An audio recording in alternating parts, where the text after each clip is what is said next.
Hello, friends, Romans, countrymen. We've arrived at the funeral for Lend Me Your Goblins.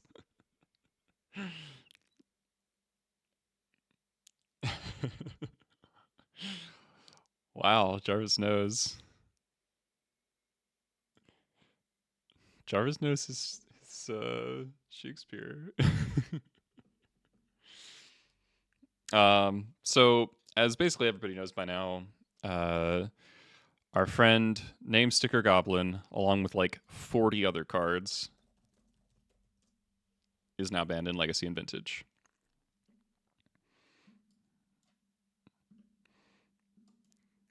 Card is not legal. All right, so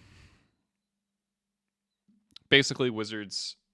As I sit refreshing Twitter, waiting for banned and restricted announcement. Grief is banned in Legacy. I instead get this, and so I am immediately disgruntled. But there's some. This has a lot of effects that are worth talking about first, right? So I guess first things first, the reason they're banning it is not for power level. It's just like they didn't like that. They really didn't like the incentive that stickers created where people in paper were like supposed to bring sticker sheets even if they didn't have the cards in their deck. And they didn't like the bluffing component of it. They didn't like and also they didn't like the Magic Online version of the dice roll. They thought it was too much upfront variance, which I kind of think is bullshit because I don't think it's that substantially different from how like Matron or from Ringleader and Muxus work. And the variance on this is actually smaller than the variance on this. So I find that kind of silly reasoning. Though obviously one thing is a deck building consideration, which makes it a little better. But microphone, okay. But anyway, we kind of just have to live with it. So RIP all the Turbo Muxus players who bought City of Traders and Ancient Tombs and yeah.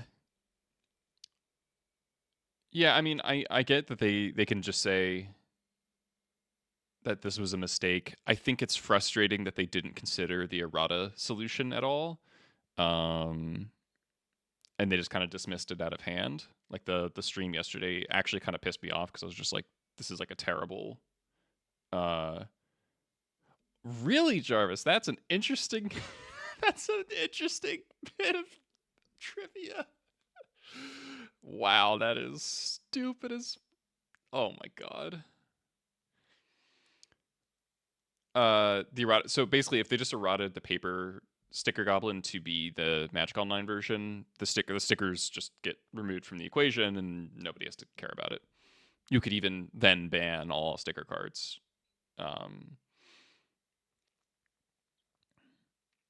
Yeah, but there's very few. There's only one sticker card that ever matters in the format or any format, right?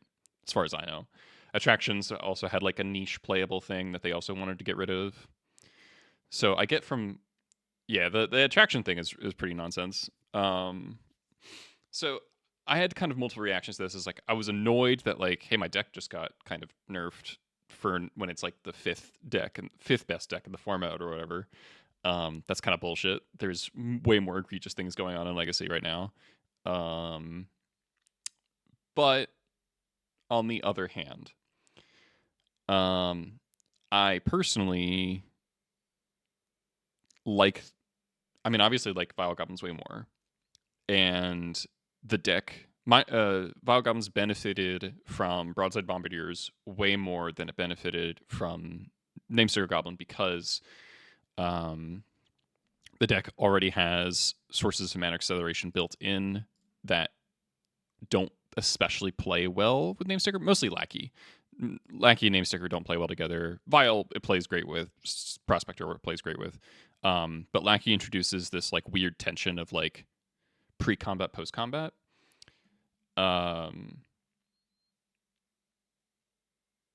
So you like end up with like, well, am I just supposed to put Namesticker in just as a 2/2? Like a lot of the time, it was like kind of annoying, and it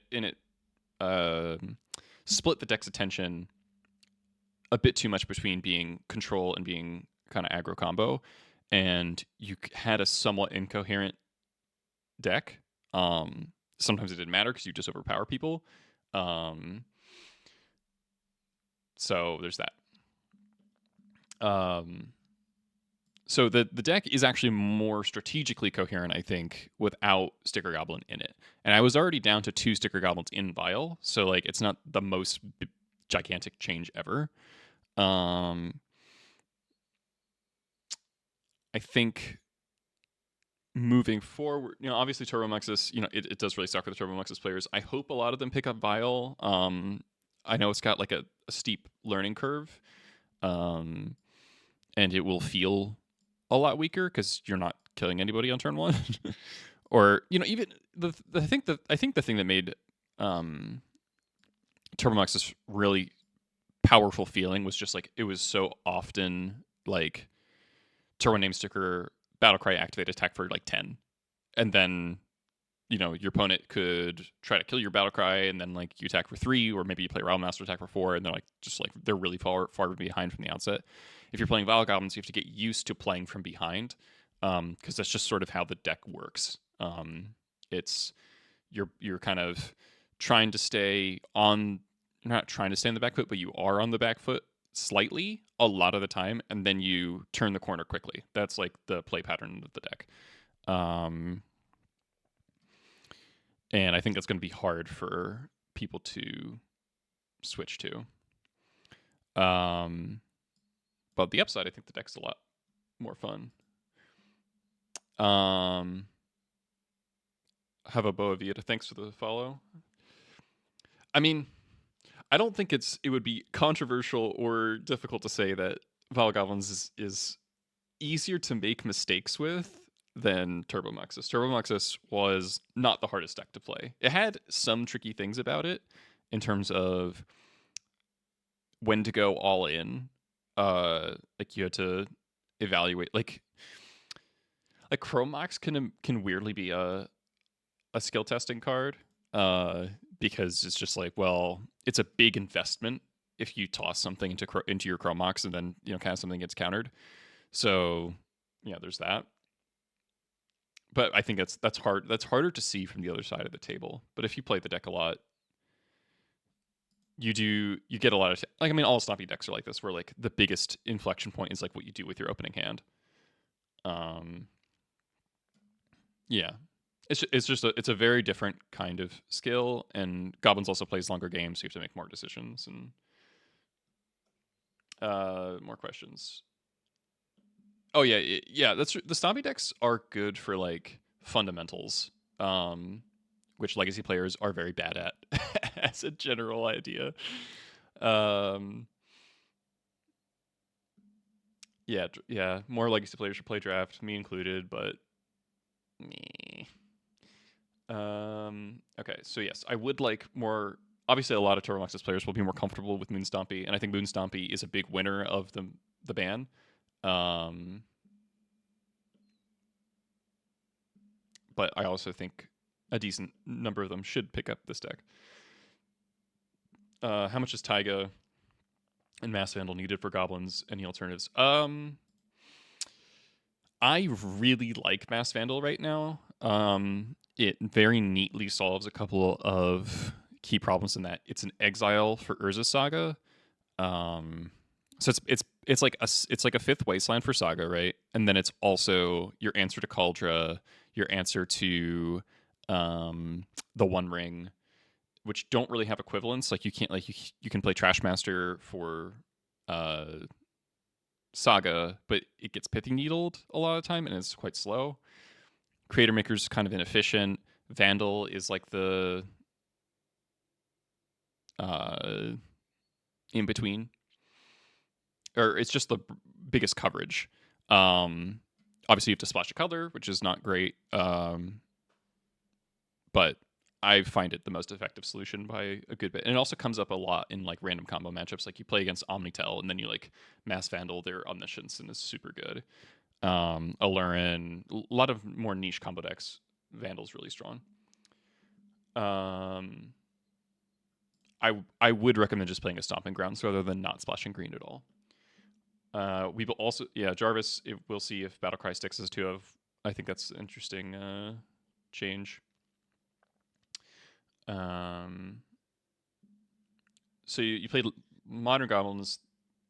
Yeah, Modern Goblins and Vial Goblins and Legacy are pretty different just because, like, you have the Snoop combo. Here it's... This deck has a much better beatdown plan than the modern version.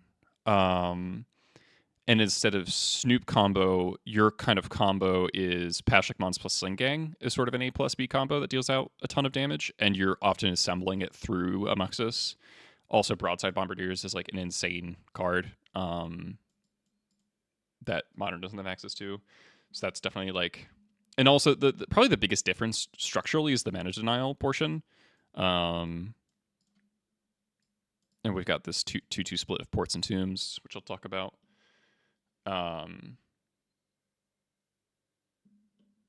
Yeah, Jarvis. Yeah, Lackey is like the combo portion. Mogwai Marshal. So the deck does become... This is like actually like one of my favorite things about Goblins is when you get a War Chief. Basically, once War Chief's in play, and there's only one here, but it does have a relevant purpose. Like if War Chief's in play, then all of a sudden Skirk Prospector turns Mogwai Marshal into Dark Ritual and may turn into Demonic Tutor. So once you get Demonic Tutor for Dark Ritual, there's this sort of sequence of cards that you can start putting together where you're actually generating material by casting these guys in sequence, and it'll usually end up with some sort of excess mana that you'll sink into Battlecry Goblin or cast Muxus. You know, in the old days it was like double Pile Driver, and you know, we just have it's the same thing. It's the same thing.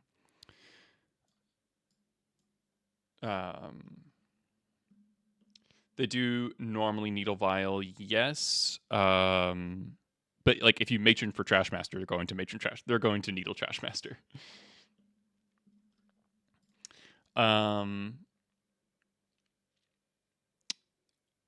Really important thing for discussing this deck further is that there was a leak for Modern Horizons 3. A lot of the set has gotten leaked, but this card is sort of unavoidable, I think, in talking about, because it's so huge for the deck structurally, and I haven't even fully unpacked like everything that it will do. I think we'll have to play it and find out. But so Boggart Trawlers, 2 and a black for 3/1 Goblin, enters the battlefield, exile target player's graveyard.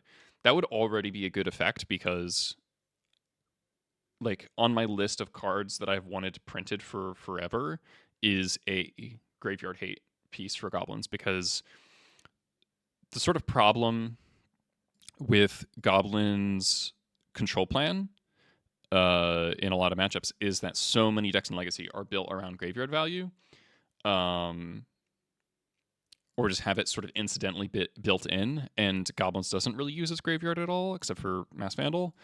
And so you don't get this sort of passive value from the game just kind of happening. And so you're always kind of losing out a little bit on that access because you're not accessing your graveyard as a resource. And almost every other Legacy deck does.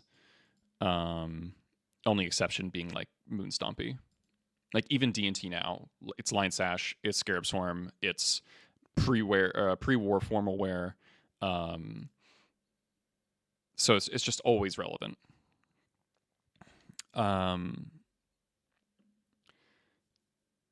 So Bog Trawler gives us a way to combat that. So this is just like so huge for so many matchups, honestly, because this is shutting off DRC on Delirium. This is cutting Murktide off from being cast. This is Exile Uro. This is Exile Life from the Loam.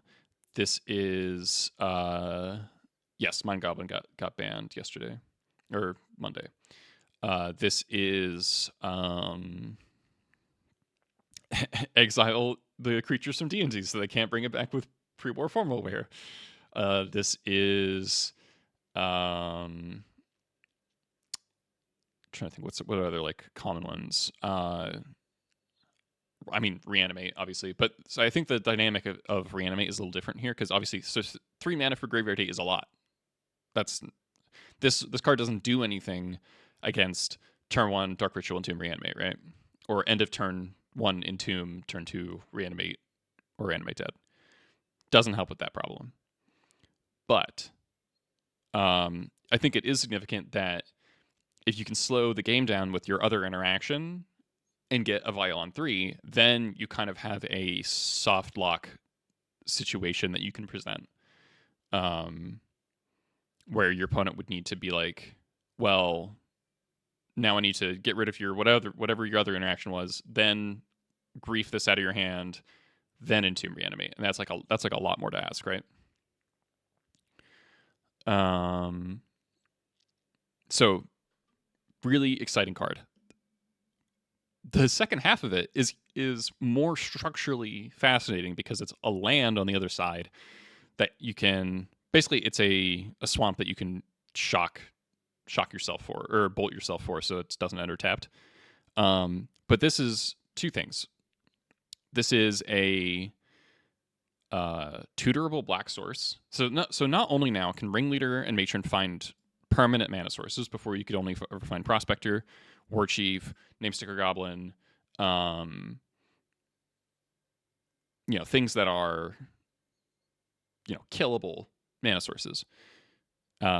Finding actual lands is so huge. Now, it's not red sources, so now we have to think about which of these colorless lands are we cutting to fit in these goblin lands? Because if, say, so this is a 24 land deck. Say we go to 23 or 22 lands and we play 2 to 3 Boggarts. That is juicing the power of Ringleader and Muxus significantly, just on pure rate, right? So normally goblins kind of maxed out at playing. You could only play as many as 34 goblins. If you play 23 lands, you play 34, and this bumps the cap.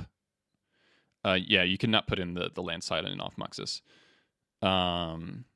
This specifies creatures, right? Yeah, goblin creature cards. Now, this does say goblin permanent. I don't know if you can put the land in off Lackey. Probably not, because it's not a goblin land. It's just one side is a goblin, the other side is land.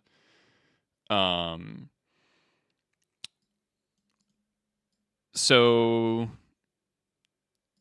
it's a question of what colorless lands are we going to cut to support this? How many land land slots are we going to use for Boggart versus how many spell slots? I think it's going to be some combination of both. Because I do want to juice the Ringleader and Muxus more. Matron for a land drop is something Goblins has literally wanted to do for so long. So even though it is sort of not a very good land where it's like a swamp that you have to bolt yourself for, but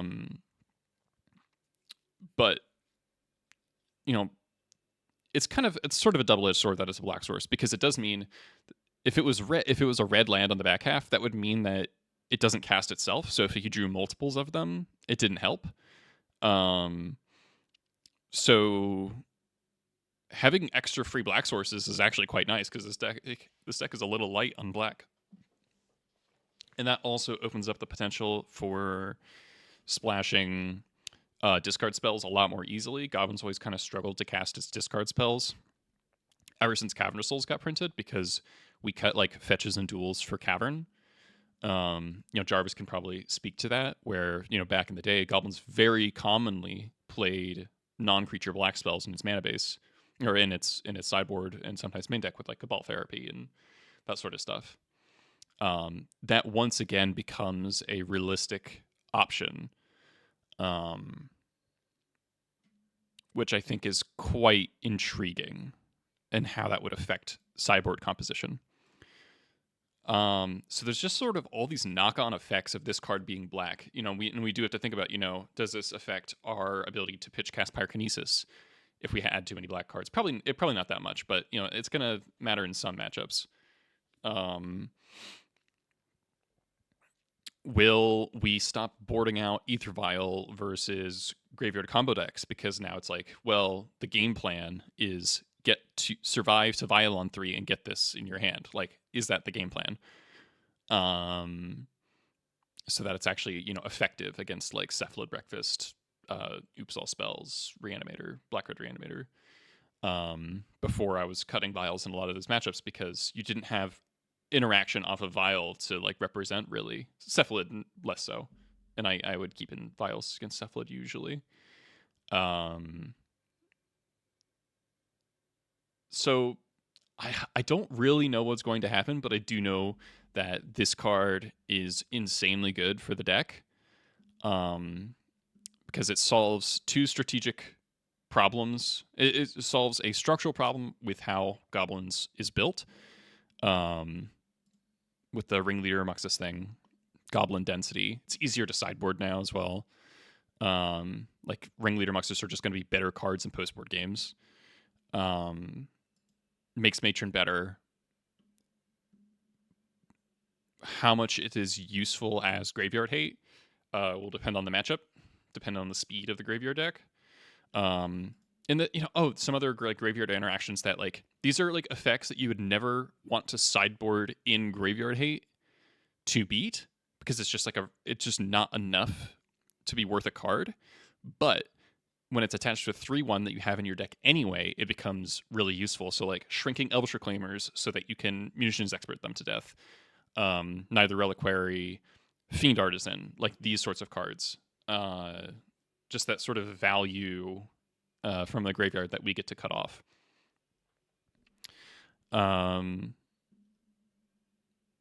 Really massive card. There's a tiny chance it is fake, but enough of the set has been leaked that it seems that this is pretty real, I think. We have not seen the red version of the cycle. There seems to be a cycle. I would be really surprised if we got a Goblin on both the red and black cards. That seems really weird to me.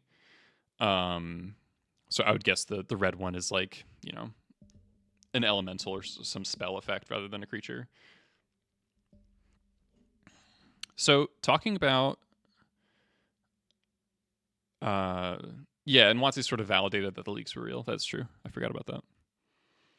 Minotaur Summoning Circle.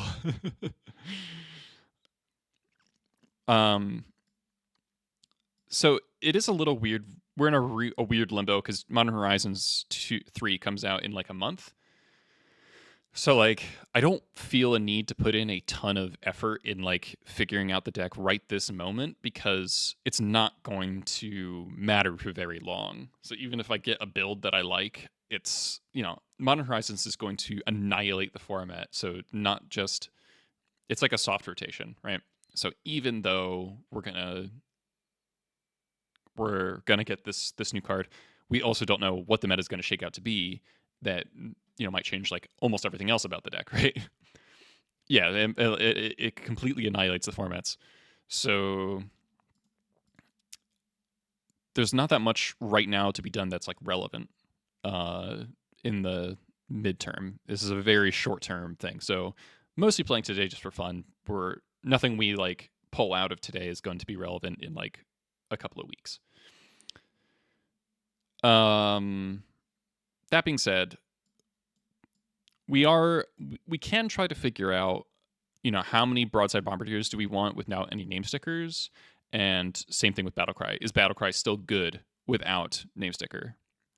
that is something that we can sort of determine regardless of the state of the format. So I did play one league since the banning, got a 4-1. I got killed by Storm, then I beat a couple other things that was pretty good. So last stream on Sunday I got my ass kicked for a while, just on a silly losing streak, but that seems to have broken. Hopefully it stays that way. It was just a bad day, which just happens sometimes, right?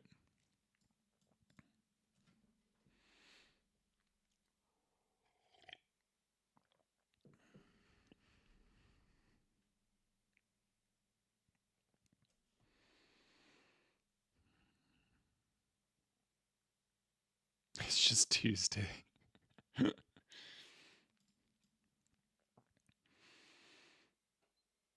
Phil the Gift, thanks for the follow.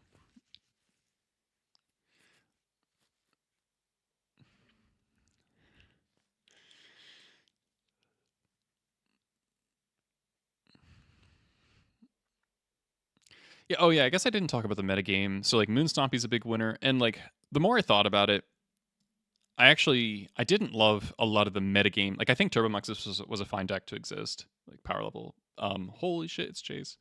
I don't think it had the best effects on the metagame because it was just so oppressive versus all the other Stompy decks.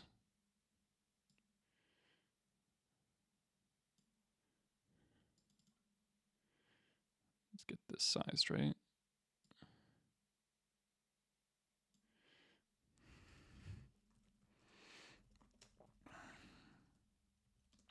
Am I going to keep this hand?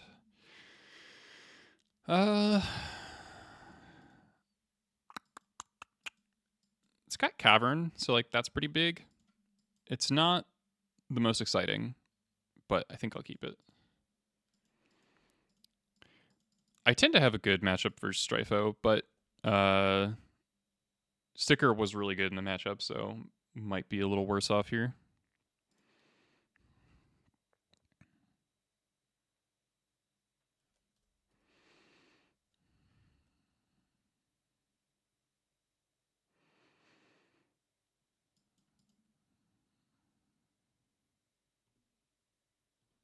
Vial, you're a little late. I think the Vial is going to be a pitch card for Bombardiers.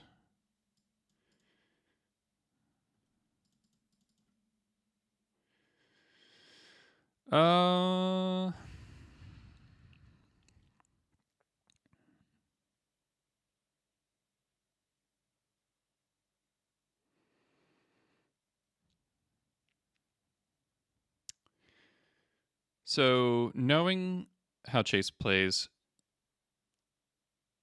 probably a Bowmasters here. The question is, if I attack, if he Bowmasters Battlecry Goblin. No, okay. So I think what I'm gonna do is I'm just gonna play Violent Pass because he's probably gonna try to DAC. Like the way his deck works is oh nice. Pitch Spell Snare. Okay. I don't want him to be able to trade army token plus ping for the battle cry.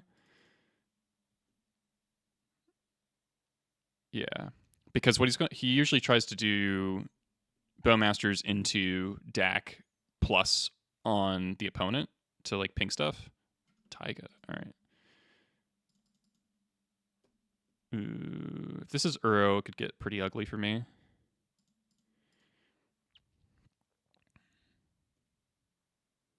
It's definitely Uro.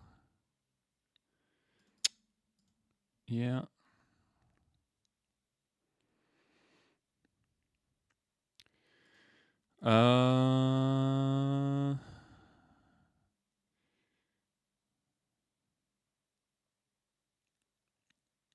That's what I want to do.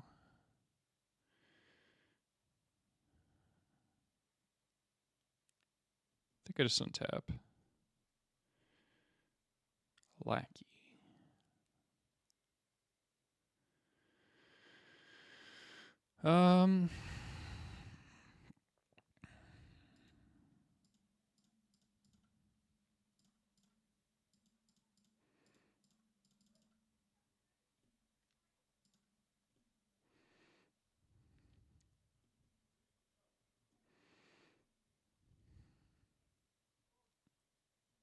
And normally the card would be very good against Uro, but the dress down Uro lines are quite strong. Obviously, part of that was just because I didn't have a very strong turn.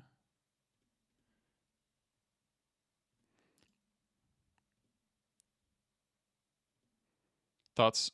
Check. I just talked about it for like half an hour. There's the Coliseum. Yeah.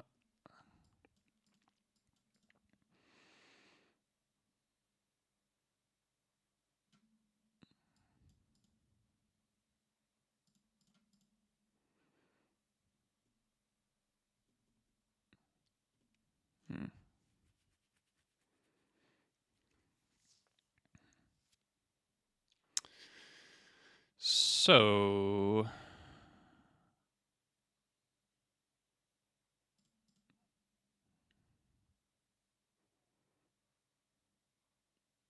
what do I want to do? I can pump once and see what happens. What's the name of the Bojuka Goblin? Bogart Trawler.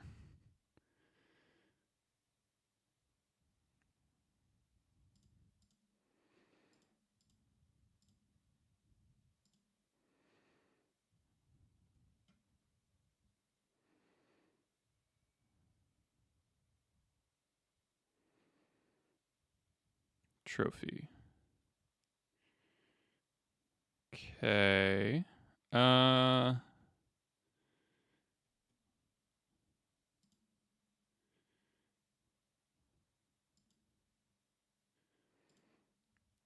Oh, fuck.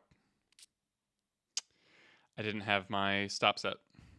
That could cost me the game.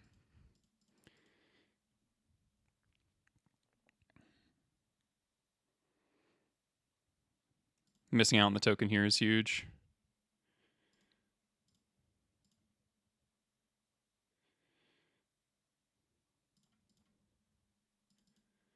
Yeah, it's like a bunch of damage.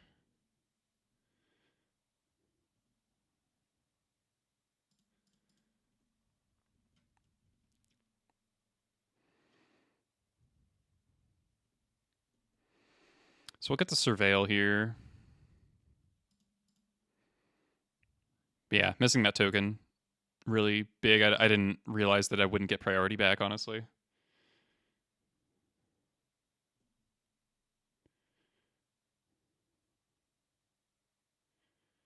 Fable. Okay.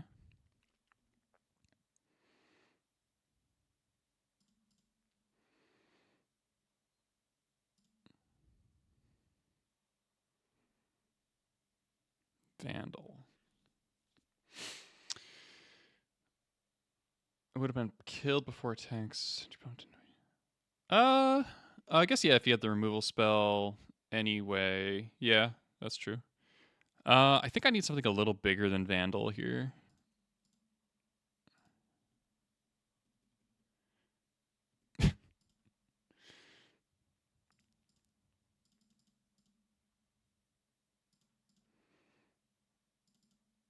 Alright. Kill the shaman.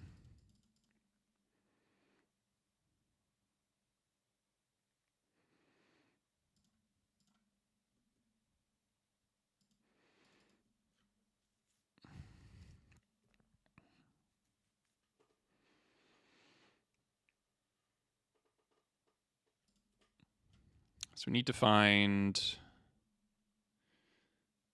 I mean, Muxus, obviously.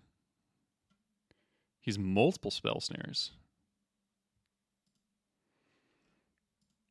Kind of have to block. Masters. If he has Dak, I'm dead.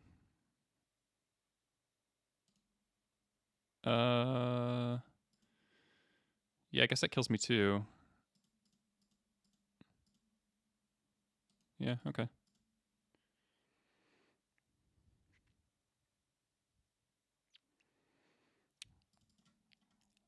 Little unlucky there. All right, I think. All right, so Blood Moon, obviously. Don't really want Pyroblasts.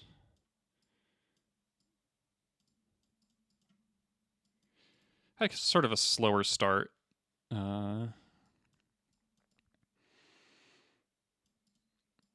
Chalice, I think, is normally pretty good against him because he tends to have a lot of Hydroblasts. But I did see a lot of Spell Snares actually, so maybe that's not what I want. I think I'll just do this. Vandal for Fable is kind of nice in like Pernicious Deed, but I don't think I want two of them.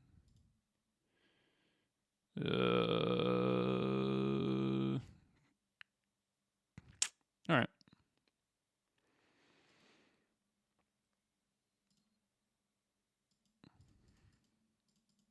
Deckless Command is not updated. Sorry about that. So hopefully we Surveil into a 1 or 2 drop.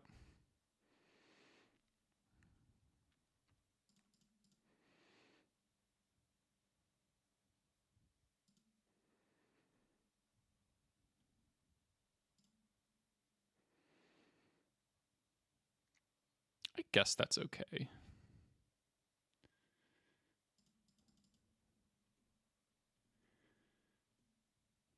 It's not thrilling, but like I mostly just want something to do with my turn and have a creature in play on my Bomba turn.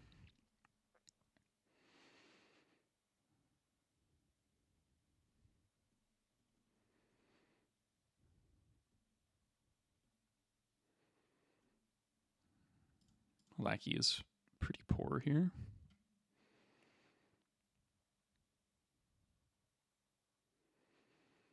I kind of want my basics in the deck because of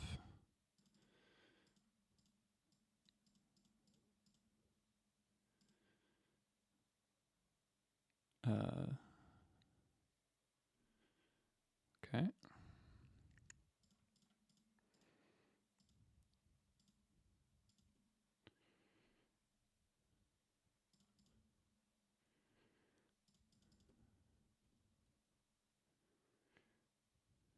I think out of fear of Dak, I'm actually going to just kill the Bowmaster.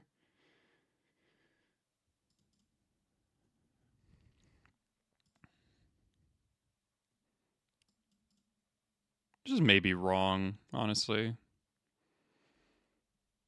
Let's draw land. Nice.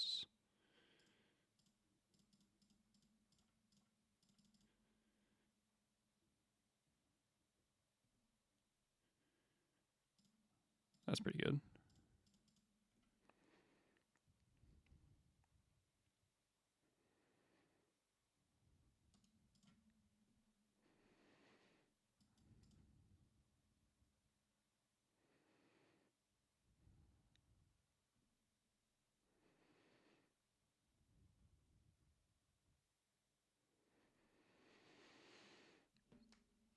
Do I let him double block?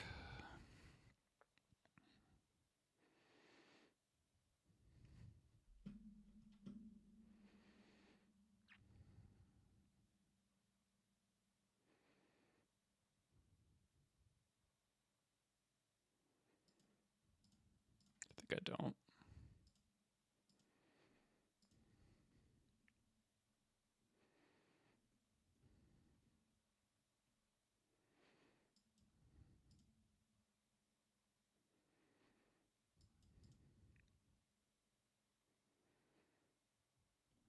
Okay.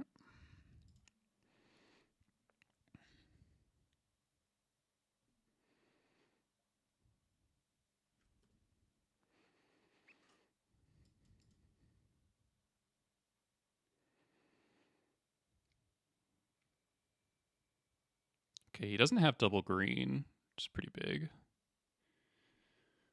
Ooh, man.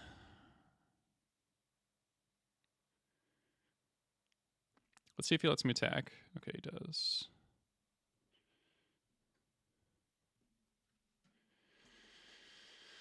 Oh, this is a tough call.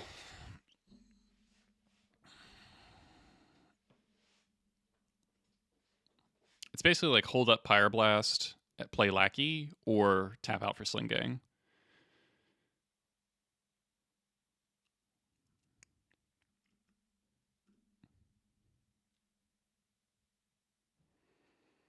It's a little tough because you very much want to have Pyroblast up on the Uro turn. And he didn't shuffle, so it seems likely that he'll have a green source.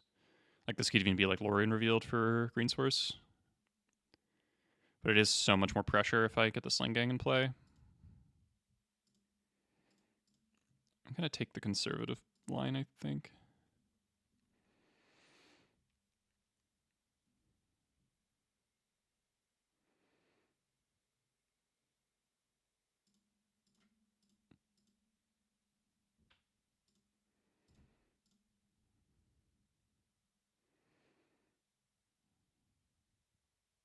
Okay.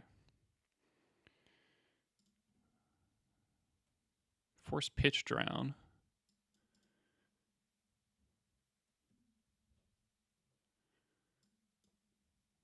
Discard Loam and Brainstorm.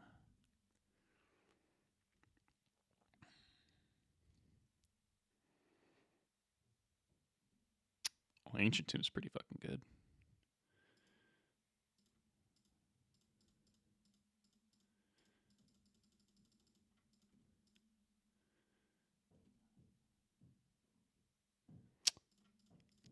Okay, a little disappointing.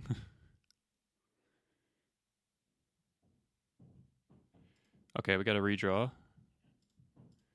Neighbor's going crazy upstairs.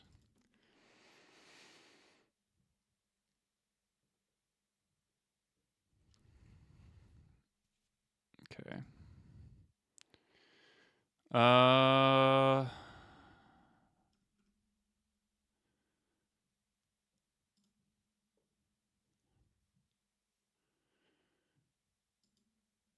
Kind of have to hit the deck.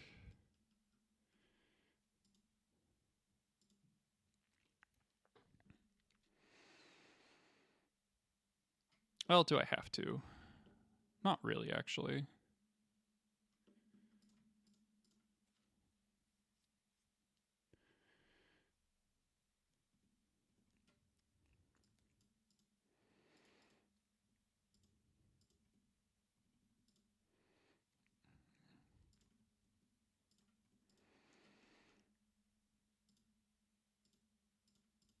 He top decks Bowmasters.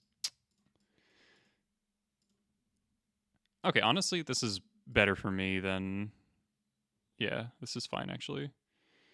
I'll keep...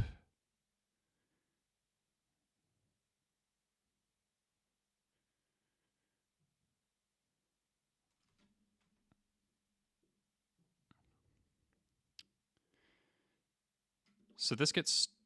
This kills the ringleader. He has no cards in hand. If I keep Sling Gang Bombardiers, does he die?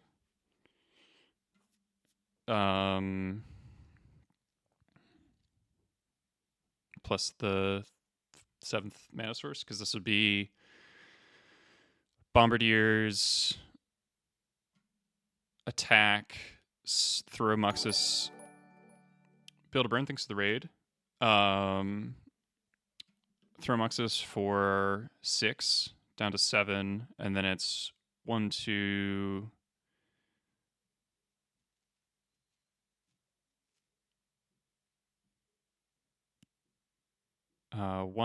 So 3, 4, 5. So 5 plus 2 is 7. Throw for 6, 13. I think it's exactly lethal. Oh yeah, 8. Right. So 8 to... Yeah, okay. So I actually discard Matron Muxus.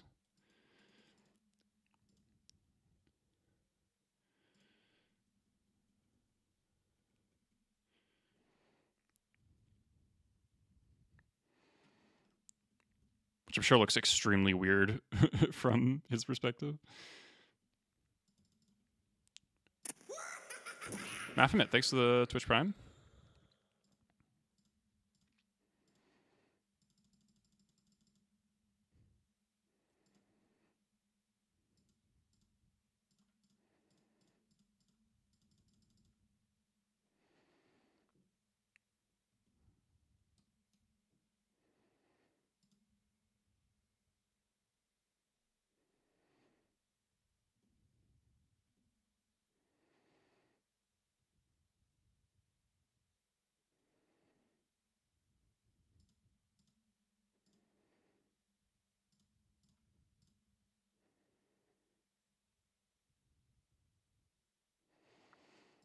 All right.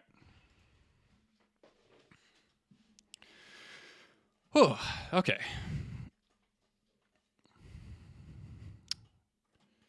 Anything I want to change?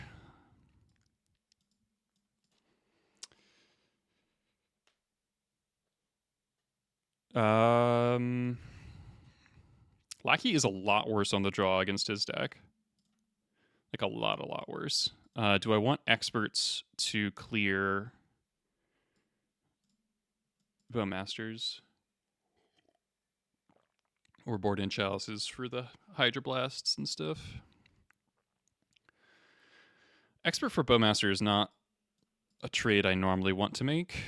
But his deck does seem to revolve around turning Bowmaster into like an active force. So maybe I'll just trim one, just have a bit more removal in the deck. Expert's also pretty good at killing Dak, so that's something.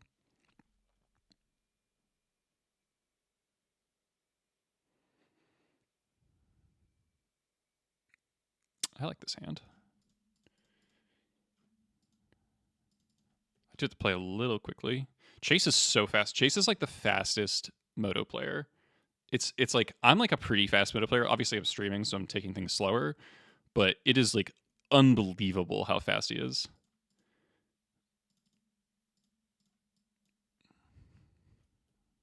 Double Vial with the Wasteland is really big. Force pitch deck. All right.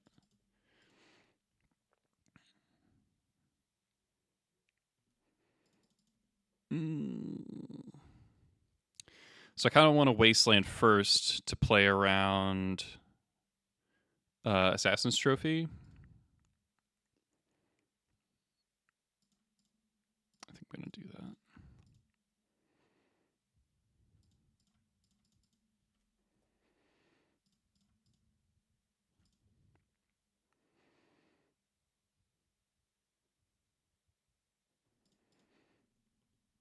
This could backfire, though. Yeah, kind of backfires. Do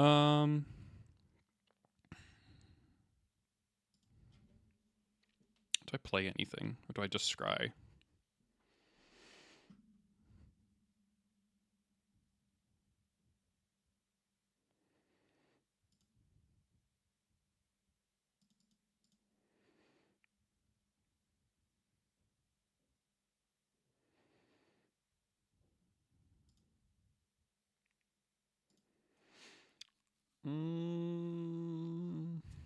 I think I play something. Let's play Monk War Marshal. If he's got removal in this turn, it doesn't really matter if the War Marshal is target, and then the next turn I can go Violent Battlecry, activate, swing for a bunch. It's like it plays better into Bowmasters plus stack. Okay. All right, this Blood Moon might get him.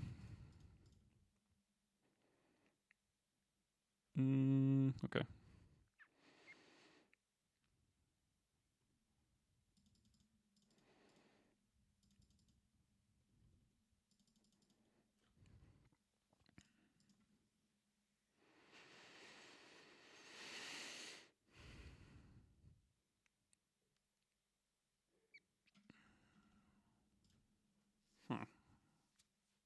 So Battlecry activate is 8 damage. He probably has to block.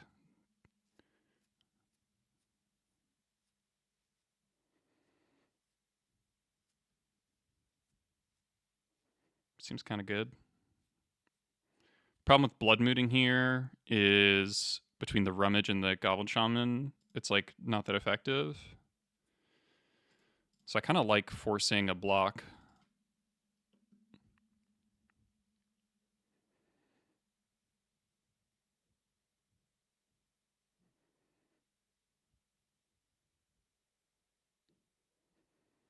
With just a shit ton of damage.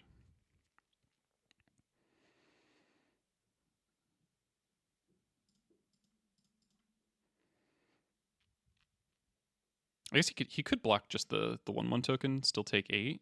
Seems like a lot to take.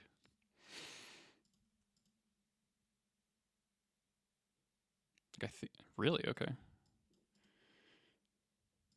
I'm a little surprised by that. Oh, that's disastrous.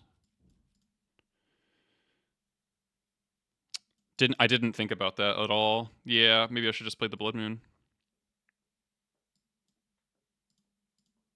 Could be in really bad shape now. No land. No land, no attack. Huh. Tap land kind of fucking me up here, actually.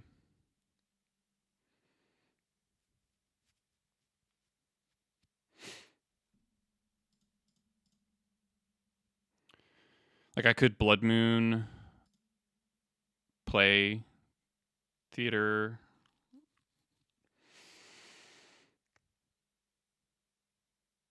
Yeah, like, but is that good?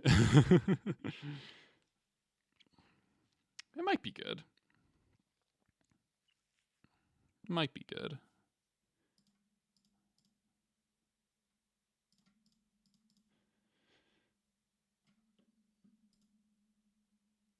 I probably wanted my Scry more, actually. That was kind of silly. All right. Well, now if he attacks the Shaman, I can, like, pump and block with a 1/1.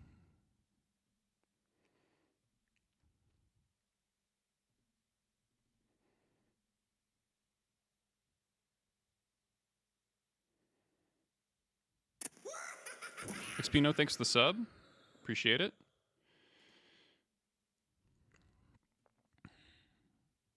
Paying costs.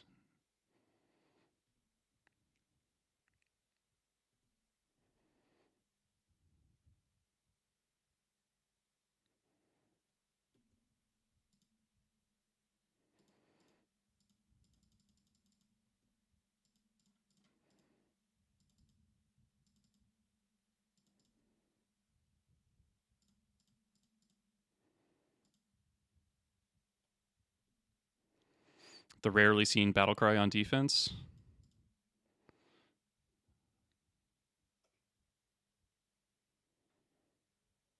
Deed.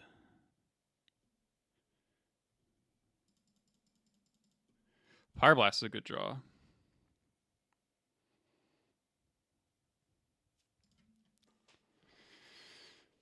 Oh, man.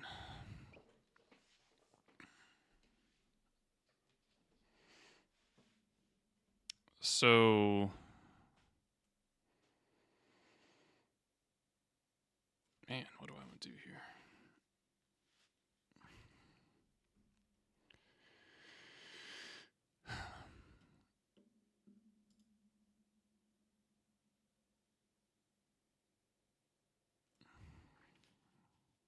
So I could Bombardiers,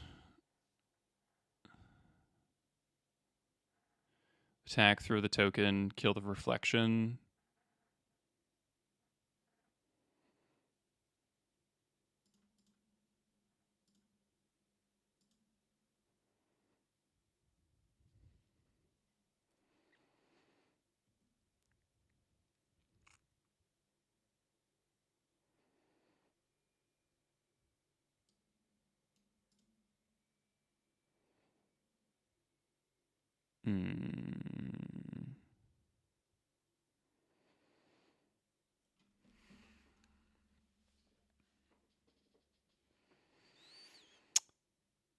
Oh, man.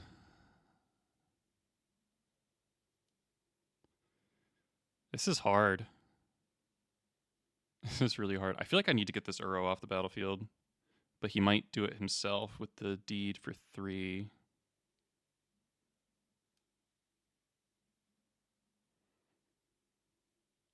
But then I need to kill the counter. So it's basically is 4 damage worth it, denying a card.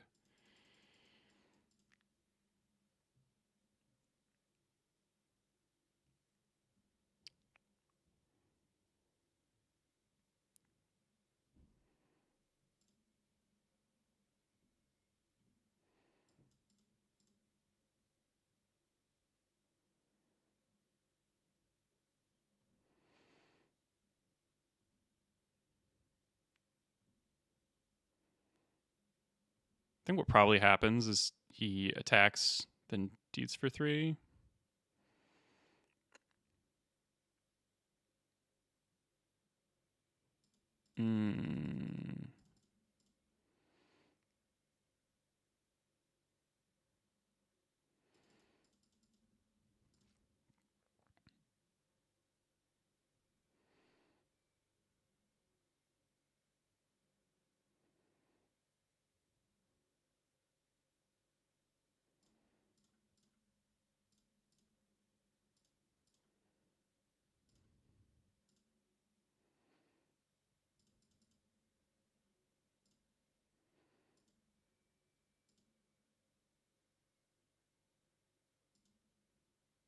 Oh, I just fucked up.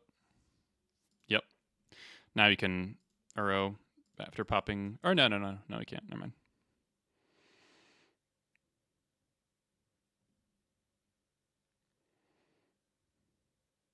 Jared, thanks for the follow. Ah, yes, Aether Vial, just what you want.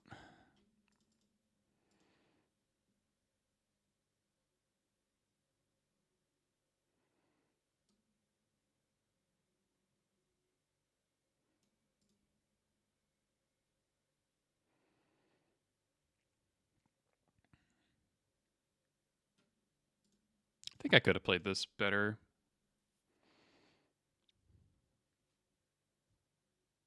I should have just slammed the moon. I got a little too cagey about it. Uro got into play when I shouldn't have let it get into play.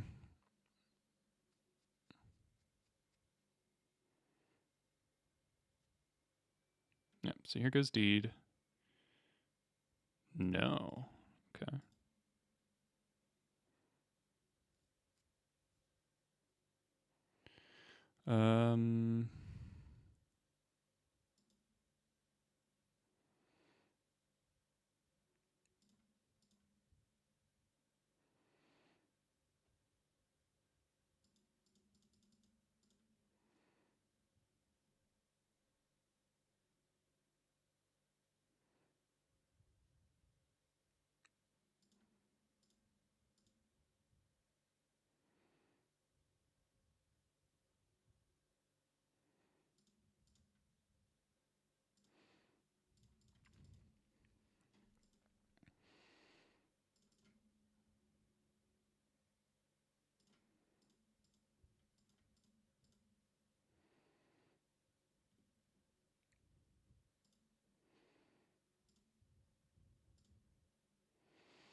Uh, 5 mana. Go to 5.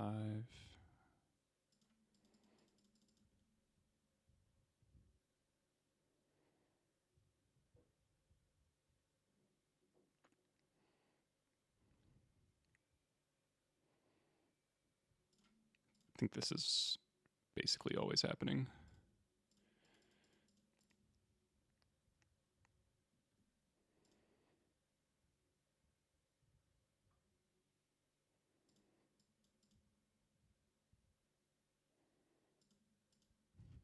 All right. He's really sitting on this deed.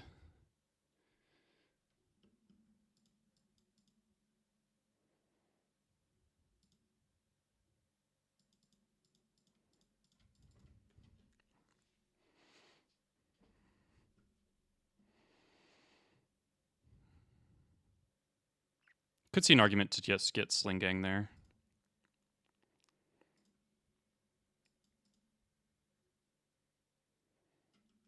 Or like a ringleader.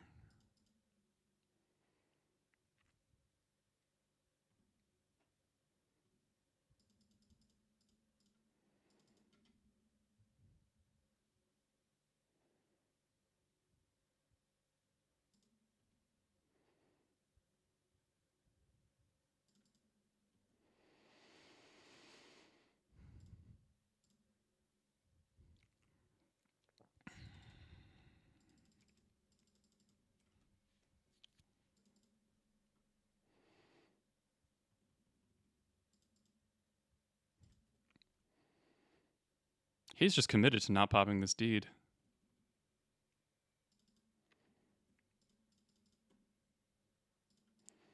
All right, well, this means if I hit Sling Gang, he just dies.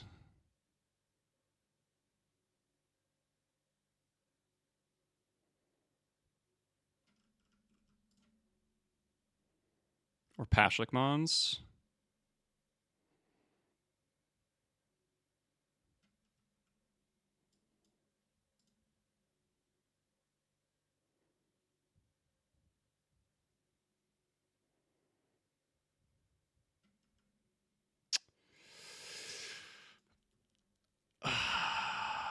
That's brutal. That's fucking brutal.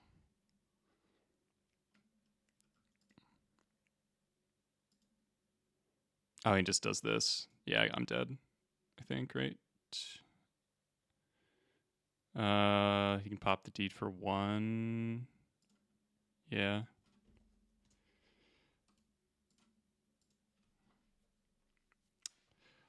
Could have played that better. For sure. For sure. I needed to just slam the moon. I roasted and played for way too long.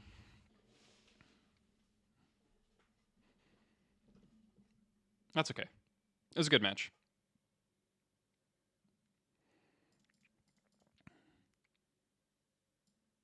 Also, I didn't respect the Fable enough. I think I should have killed Reflection instead of throwing Matron for 5 at the face. I should have sacked the token and killed Kiki. I wasn't thinking about the double Kiki thing.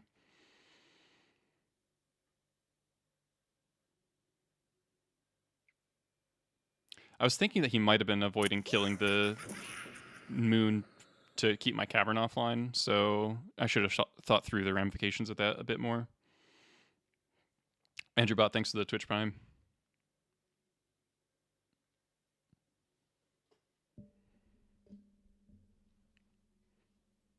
Yeah. I think wasting on turn 2 and the Blood Moon thing was... Because if I didn't waste on turn 2, then I could have played the moon on turn 3, and that would have just been way better.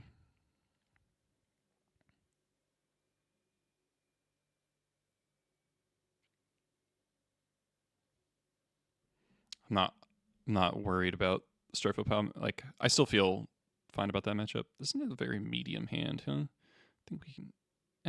I had some good things. Did I blood my... Yeah, I had it pretty early. The first hand was a lot better than this.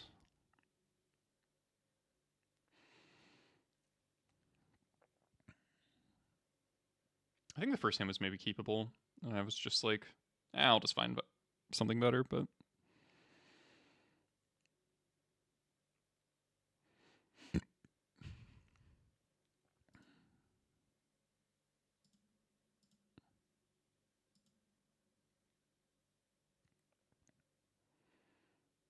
I'm just going to keep spells.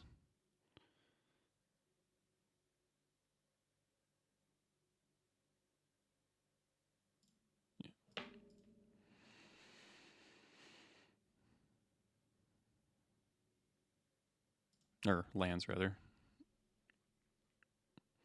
When you Moldify, people just wasteland you like immediately, so. Or not. All right.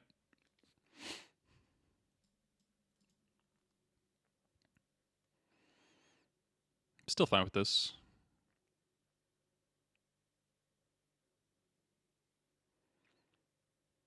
I could have killed on the Battlecry activate turn. I could have killed I could have more directly just gone after the Fable thing. I could have just Bombardiersed it, I think. Maybe that was another mistake. Not valuing the treasure enough.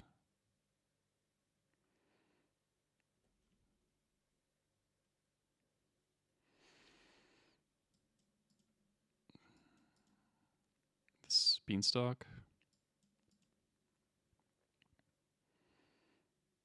Yep.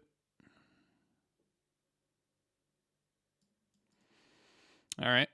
Well, we mulled to 5 and opponents that turn 2 Beanstalk, so that's pretty fucking terrible. But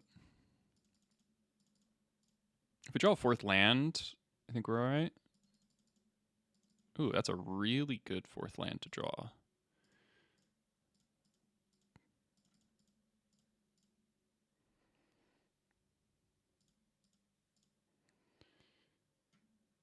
Kabam.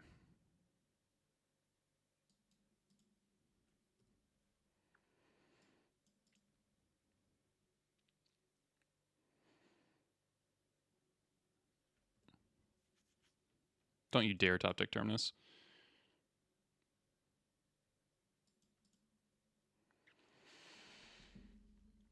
All right, so we're looking for Matron Ringleader, more battle cries. Kind of nice that I can kill a Triumph of St. Catherine. It's probably fetch for Leyline Binding. Mass Vandal would be really good. If this is Leyline Binding on Battlecry.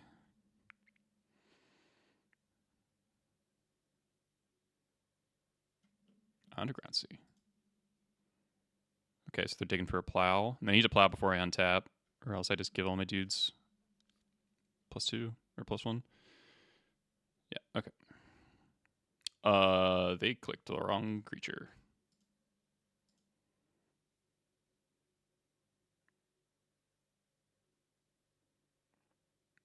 Understandable. Understandable. All right.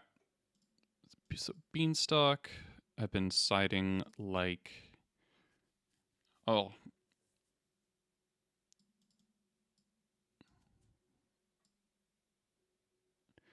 Twin Shot you can keep in for Doorkeeper Thrall, but I think I won't hedge. Doorkeeper is probably not in people's sideboards anymore, right?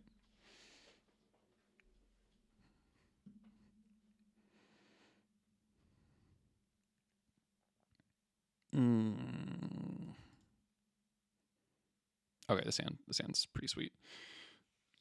I think I'll put back Battlecry.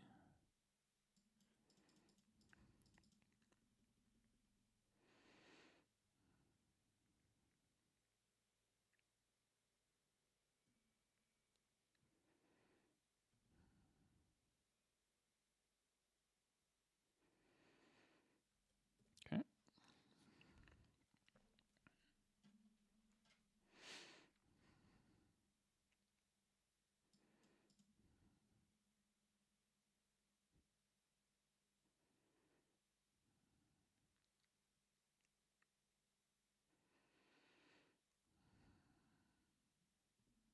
Okay.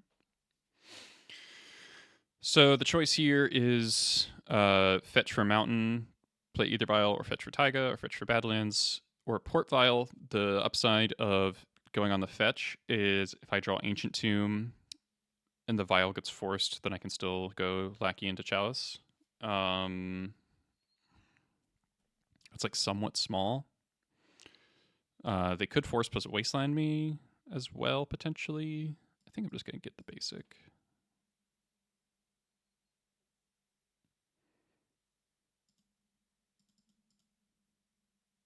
Definitely could see an argument to get the Taiga, though.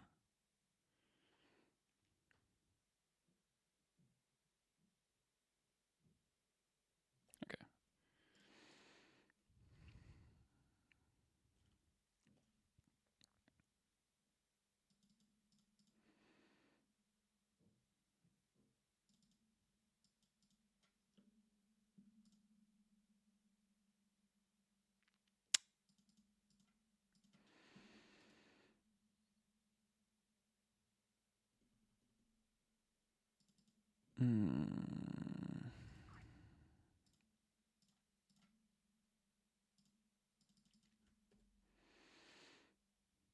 Kind of need my opponent to not cast spells for a little while. They have Leyline Binding, they have Leyline Binding.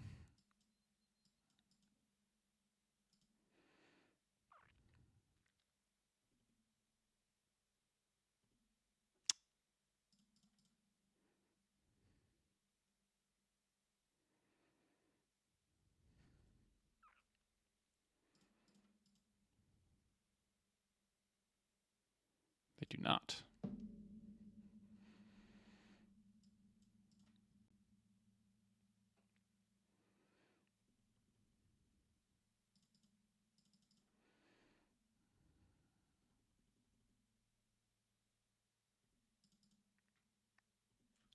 Best draws Cavern by a mile.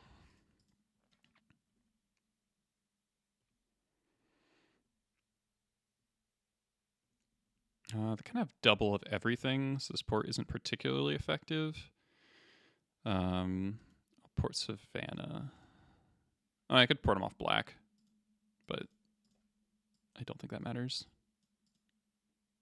Did you Terminus? But didn't use it. That seems kind of weird.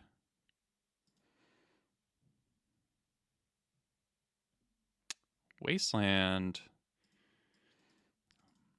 Wasteland's not bad.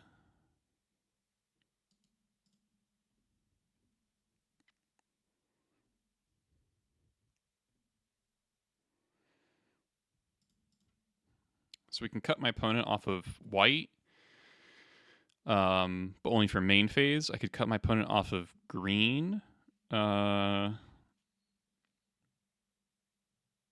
What makes Leyline Binding cost? So like if I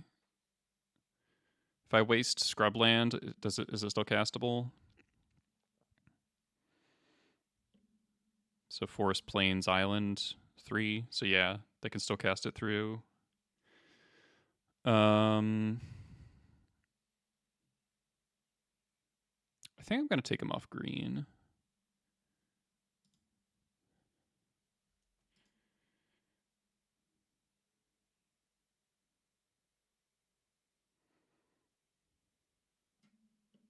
Prevent Uro.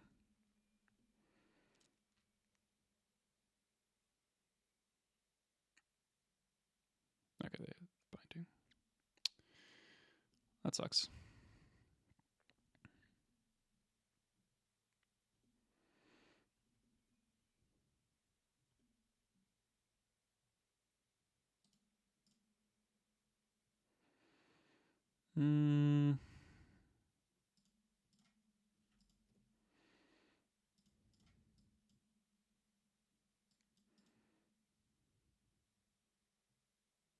Okay. If I draw a second Wasteland, then maybe we're in business. All right, that's very much not a second Wasteland.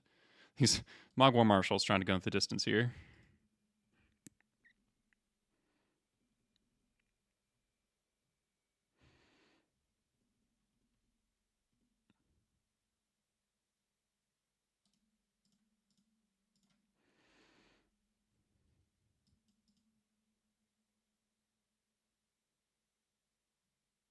Okay. I don't think that helps cast anything. Cavern.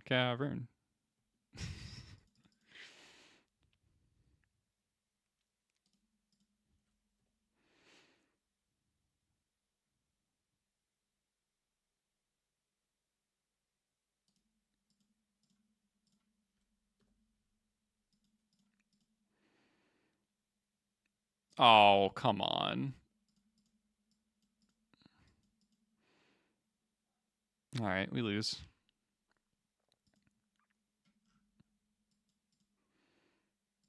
It's a miracle.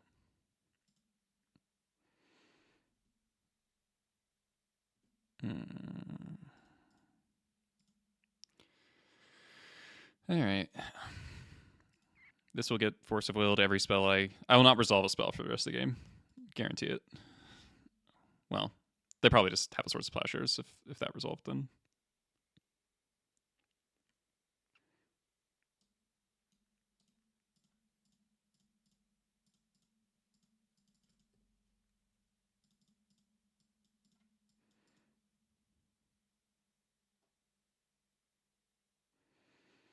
Yeah.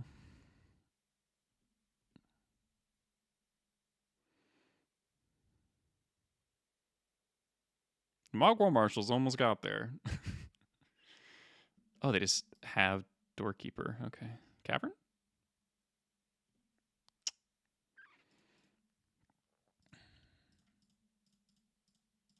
I'm really surprised this is still in their deck. Hydroblast. Yeah.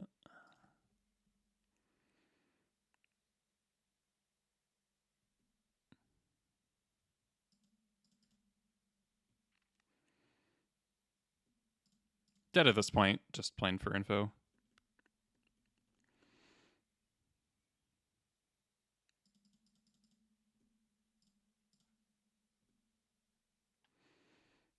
I guess Twin Shot would be good here, but I'm honestly really surprised this is still in their sideboard.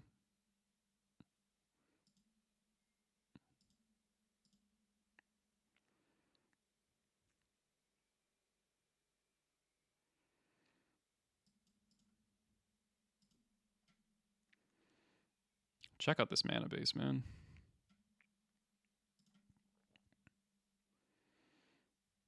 I guess they're playing Bowmasters if they're playing... Yeah, okay, so the other one wasn't Terminus. It was another Triumph. Why couldn't they have cast that? I don't know. All right.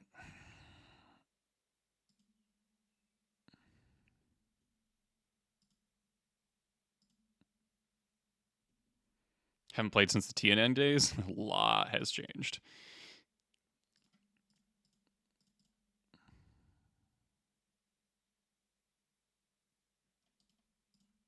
All right. Beanstalk is one of the dumbest cards ever printed. Just for sure. All right. Don't even know what most of the cards do.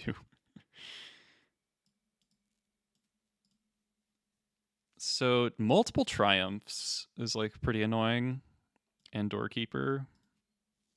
Triumph or Doorkeeper more than Triumph, so maybe I do keep in one Twin Shot.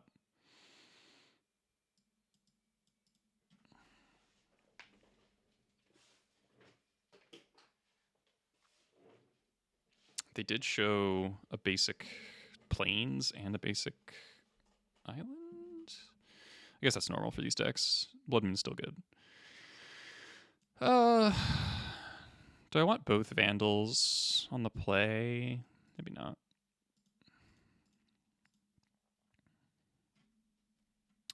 Broadside normally isn't amazing against 4-color control, but if they've got all that, then okay, this hand's fire. Turn on double vial.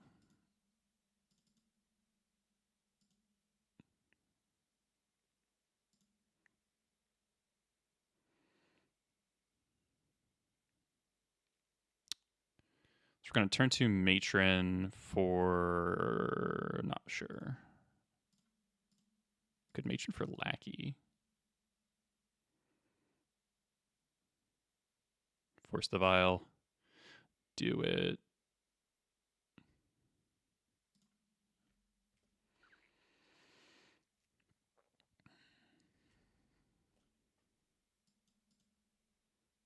Ah. Well, we know that's there.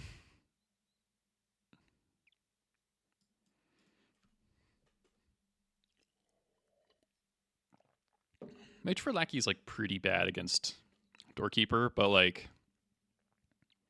it would be so convoluted to matron for twin shot and then like kind of kneecap myself on and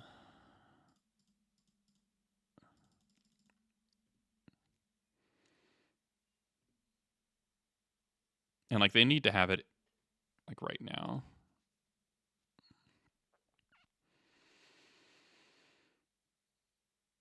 It is very bad for me if they have it. Like I do just kind of lose. So if I get twin shot, nah. Playing 4-card control has just taught me that like you just jam into them and they die like a lot of the time.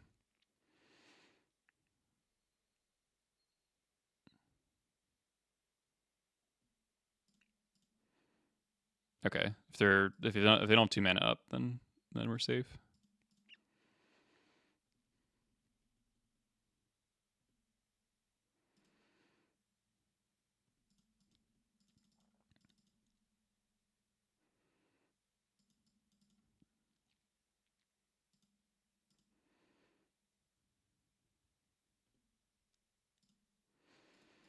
I would love a wasteland.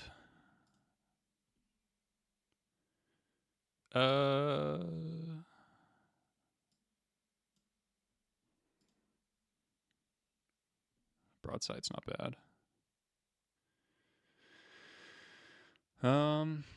Ever interested in building modern goblins? Not in a long time. Not in a while.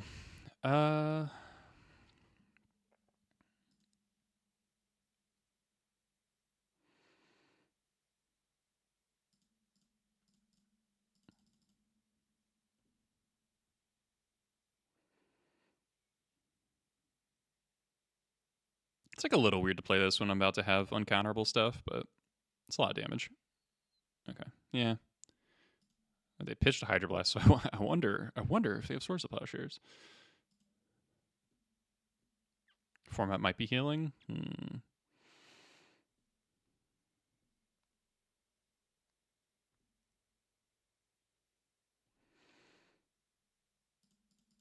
right, opponent only has 2 cards. We're gonna get a Scry here.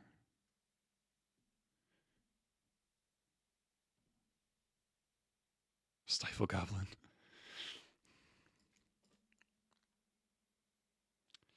Thanks for the sympathy, Inohara. I'm doing all right though.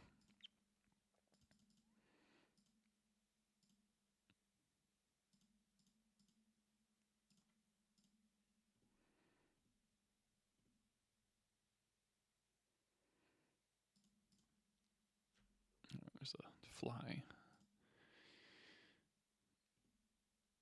Ooh, Sling Gang. Yeah, that's good.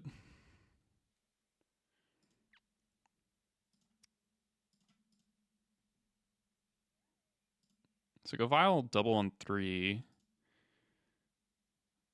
We'll play Sling Gang. If they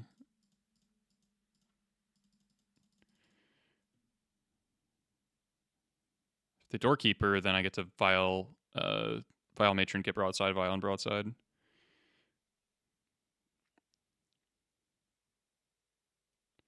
Okay. Just sit tight here. Double Vial is a good way to play around Doorkeeper's role.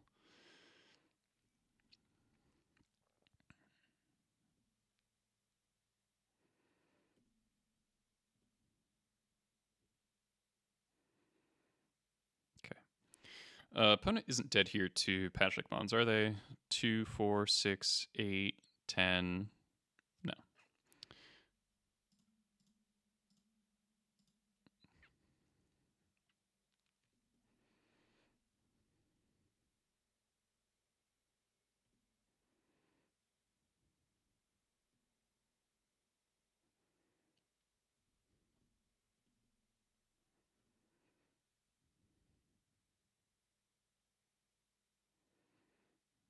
We have Murktide. That's a big Murktide. That's annoying. Ugh. I hate Murktide in these decks. Just like doesn't make sense to me.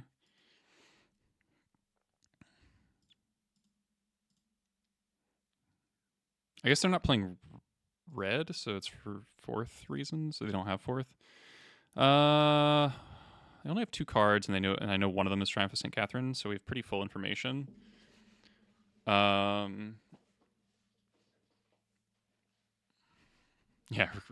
yeah, Matron for sticker and cast Muxus, yeah. XD. So Bombardier would be a lot of damage. I can Matron for Matron, then Bombardier, attack. They block a Matron. They take 4 plus 5 plus 2. So they take 11. They go to 4. Is that good enough? It might just be good enough. No, I don't want to have to gamble on land. I think I Matron for Matron for Bombardier. Because then, like, even a plow doesn't mean they can attack. They've used 2 plows. They don't have any removal off here.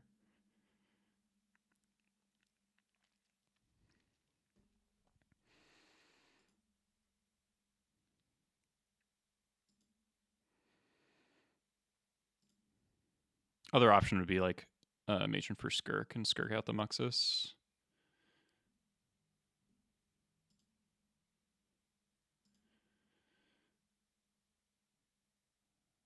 Which I think is not as good. I could Matron for Matron again here. They can't have Force of Will, so you know, that's not really a concern. Yeah, I think I'm just Matroning for Matron again. Get the last Matron. Though it doesn't attack. It doesn't attack, but yeah,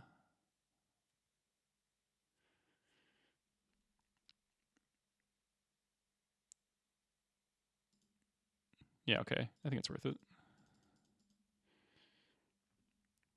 So go Vials 4 and 3.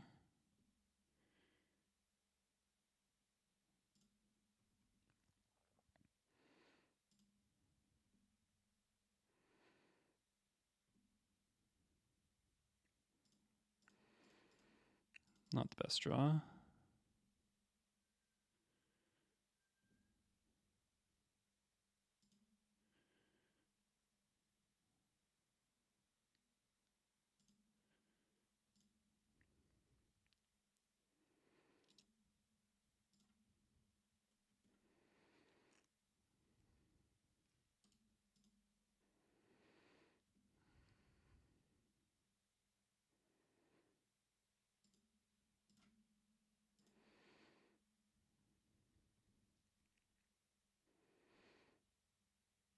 Yeah, so even if they can kill Broadside, it's still 5 on the backswing.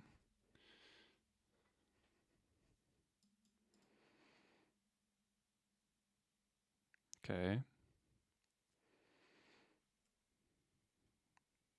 All right.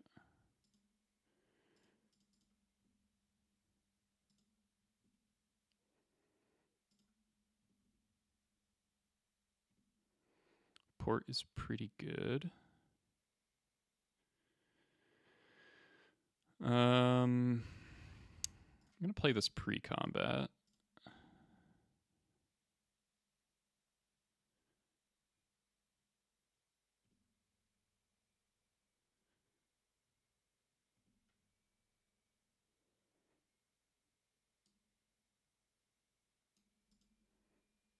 Binding.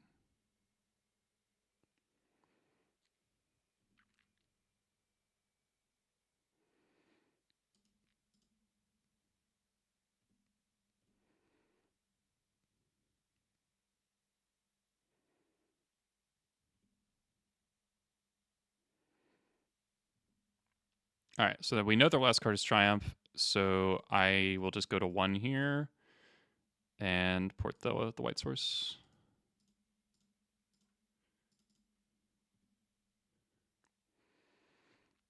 They can't cast a second Murktide. I guess if they have Bowmasters in their deck, then I die, but...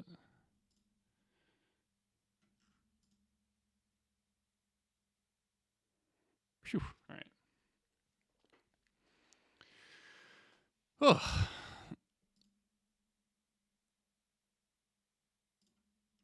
All right. Ancient Tomb almost taketh, but it was really good, and then it was like, maybe I shouldn't have cast the Mogwai Marshal. Dying to Bowmasters. I don't know. I didn't think Bowmasters was in their deck. It seemed the Black Splash was just for Leyline Bindings reasons. Wizard shits thanks to the 3 months. All right, solid hand.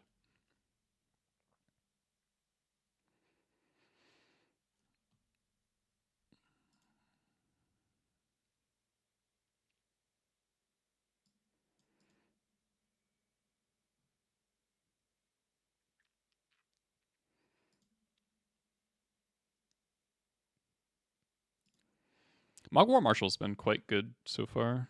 It was really good in the match against Chase, I think. Double Cures, yeah.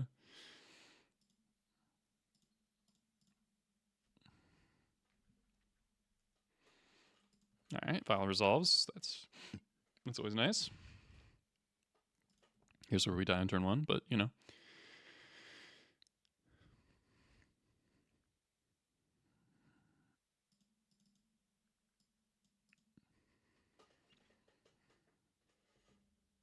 Okay, Mox Diamond. Pitch Caracas. You have Maya.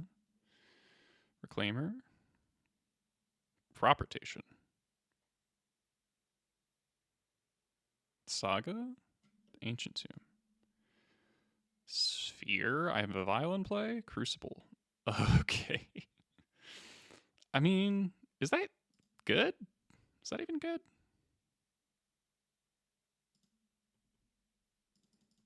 War Marshal.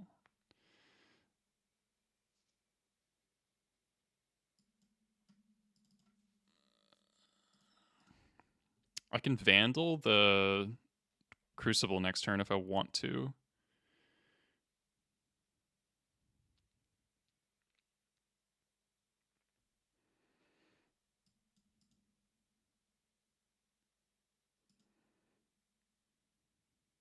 But I'm probably just going to go Battlecry activate.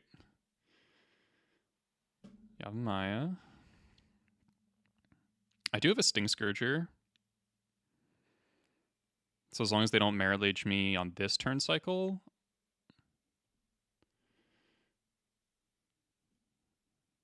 Which would require triple crop rotation, basically.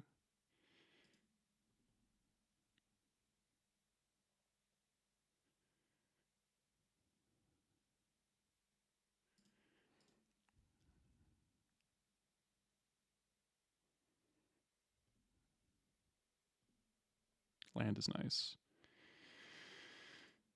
Do I play around a bunch of double crop rotation, or do I just Vandal the Crucible? Do I just get in for 8? Stone Scourger was not in the deck, but maybe it should have been. Probably not. Yeah. So Vandal Crucible or Battlecry activate, attack for 3, 4, 5, 6, 7, 8. Attack for 8. Next turn, attack for lethal. Seems better than just Matron for Sting Scourger pass. Well, is it?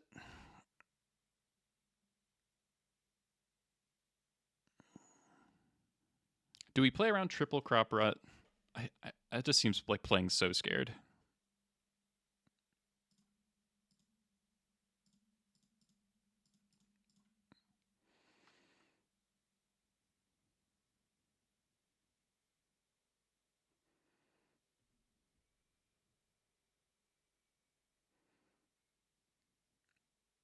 All right, cool. Very happy with that outcome.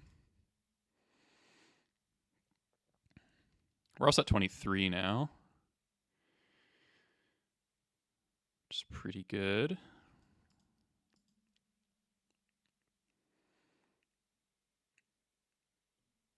Extremely redundant Life from the Loam. Mox Diamond, discard the Caracas, play the Caracas.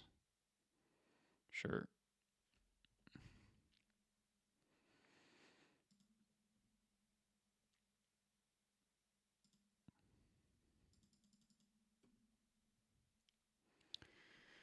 So we just get Battle Cry again. That's 9, 10 damage. Oh, maybe should have scryed into turn there.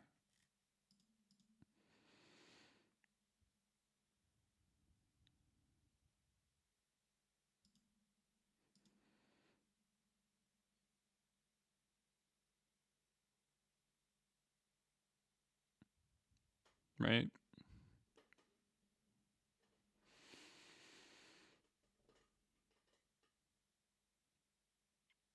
Yeah, 10 damage seems good.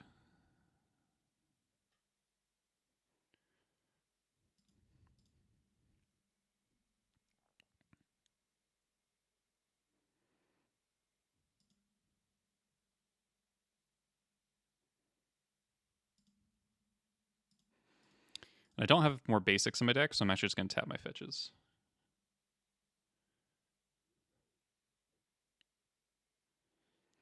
Yeah, you could do a War Chief line, but that seems pretty clearly worse in terms of damage output.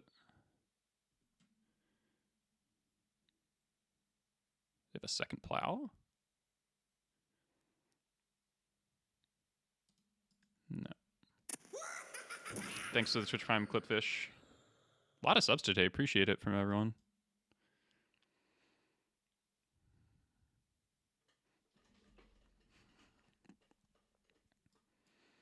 Crop for Maze.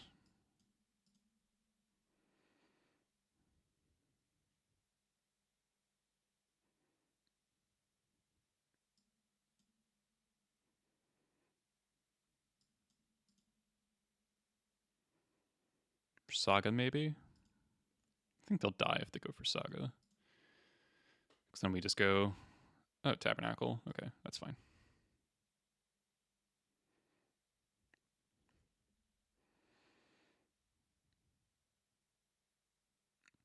Wow, they actually hit stage plus steps. That's kind of funny. But none of it deals with the board.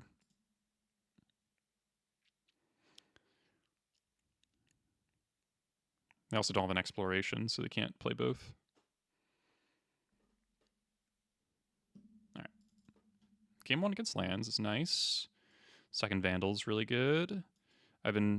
Especially with the plows, Chalice is going to be really good. This is a matchup where you don't board in Leyline, but I wish I had Bogart quite a bit. Alright, so experts, ringleaders, everything else is like pretty good. Crucible plus Loam is like a lot of graveyard stuff, but they're pretty good at working around it. And I don't know, I think Goblin density matters more. Like, it's just so often if you mulligan to Leyline against lands, they'll just play a Saga and kill you with it. So you need like Leyline plus Wasteland, and even then, I just like don't see 4 good cuts. Like, I could cut a Ringleader, but then like I want all these other cards. You could not board in Chalices on the draw, but this hand has 2 Vials. It doesn't have an answer to Saga. I think this is kind of a 6 because of the Ringleader. I mean, the Ringleader is not... It's just like very far away. I feel like Vial's going to get Force of Vigor or Needled. Yeah, this is way better. I kind of want to keep Twin Shot around for a potential Reclaimer, but I think I'll keep my lands.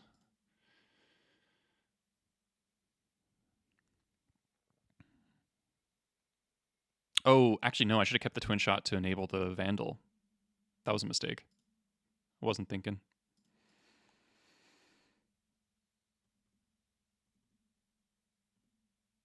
I guess I'll just play that. Yeah, I'll top a second Wasteland. We're going to have to play this game very slow. Like, just like Wasteland go, Wasteland go. Unless they play like a Crucible. Okay. 1 second.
All right, I'm back.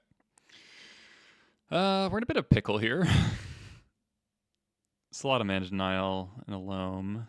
This is where that goblin would be so freaking good.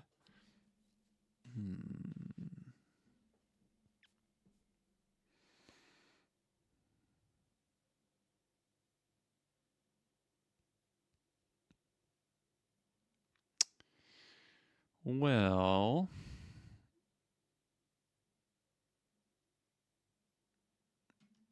I can Wasteland the Saga. They'll get a 2/2. Okay, I think I have a long-term plan.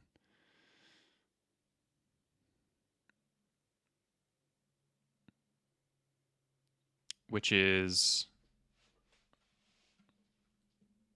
Wasteland Saga, Sting Scourge at the token. Okay, if they have a crop rotation, so be it. All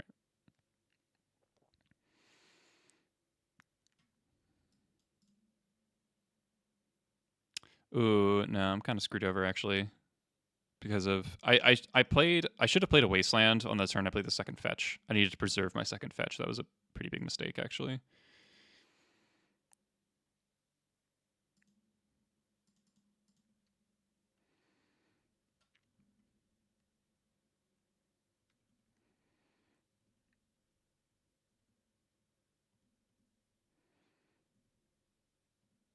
Okay, that works out.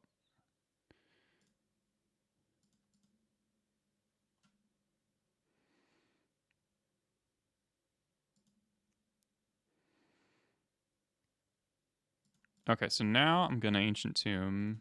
I'm gonna save the Sting Scourger.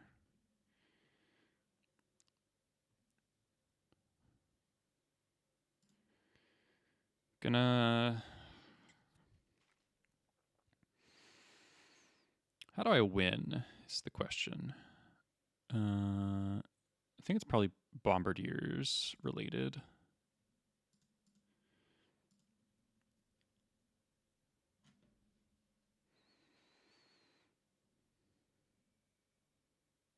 Okay.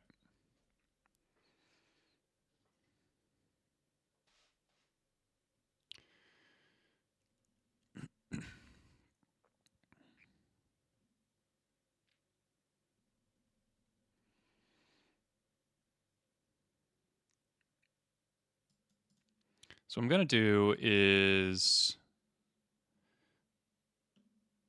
Vandal the Saga. I'm gonna chump block.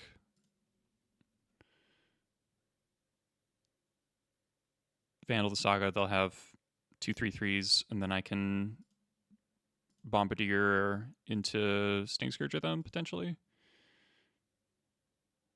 I can get a 2-for-1 basically off the off the exchange.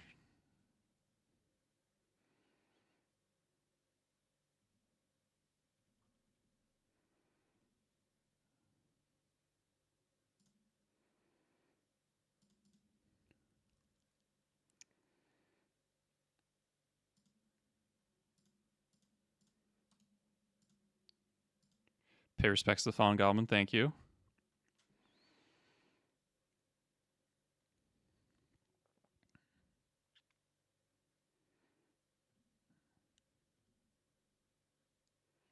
What am I running its place? For now, we got a 4th Bombardier, and we got... do I want to play my Wasteland? I don't think so. I think I just hold it. Yeah, the Bog Goblin would be really good here.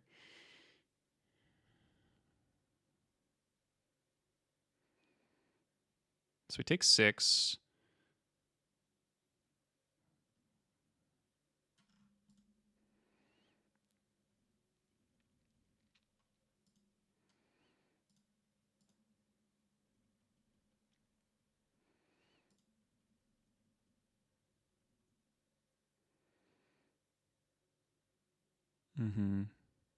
They've milled 2 plows, so it's not the most likely thing that they have another one. It's possible, but... Oh, Chalice. Chalice is just a little bit late, unfortunately. It would be good, though.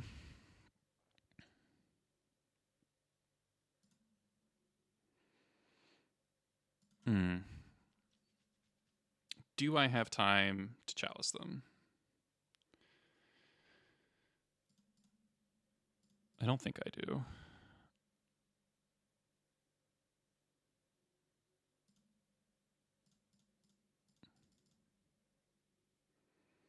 I do kind of lose to a plow, but...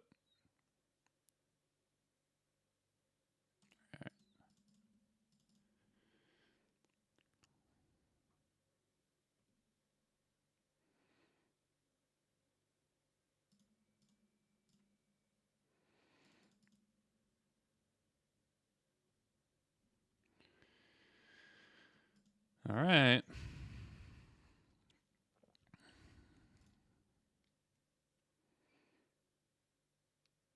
There's another Saga. Well, if they... Okay, so if they play the Saga this turn, then I get to Chalice on 2.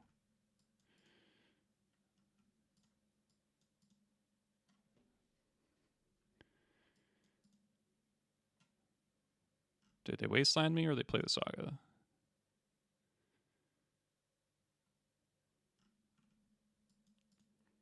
They play the Saga.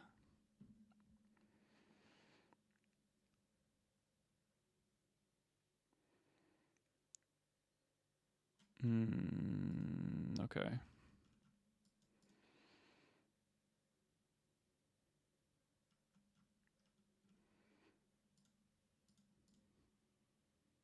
Huh?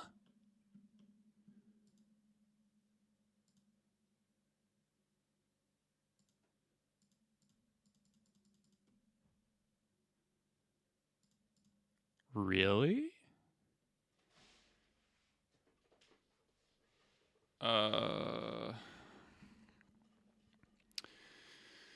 Well, now...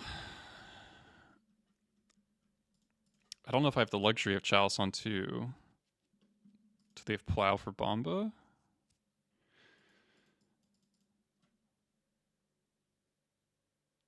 I guess let's attack and see if they have Plow. No. It's kind of fascinating. Okay. So... choices are... So, problem is, if I Chalice on 2, they just make a construct and I die. So, can't do that. I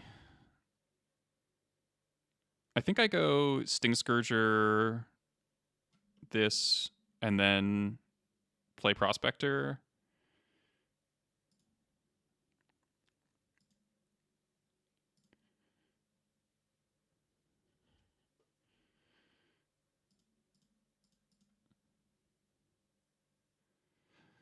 And then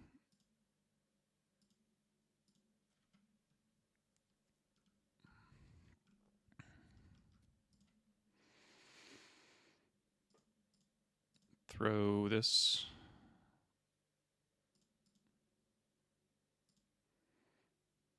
Do I wasteland this?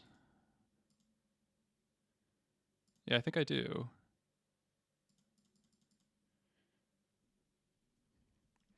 And if they loam it back again, then I can chalice onto and be safe. They're also just like very close to dead, actually.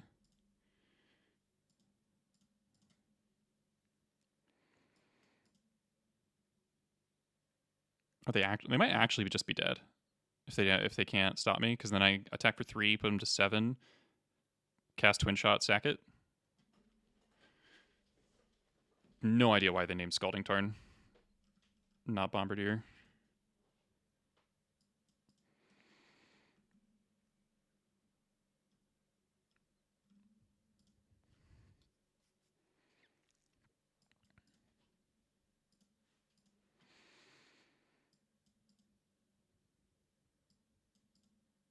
So if they wasteland me,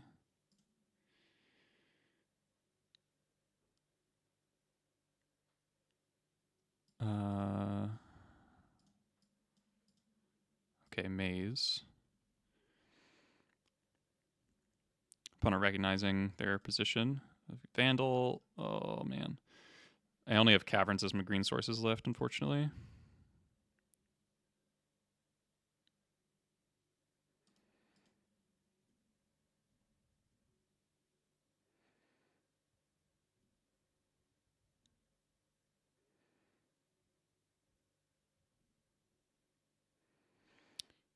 So this is 1 short, right? Sack this, put him to 7. Yeah, it's 1 short. So in that case, do I just play the Chalice on 1? I don't really want to sack my Prospector.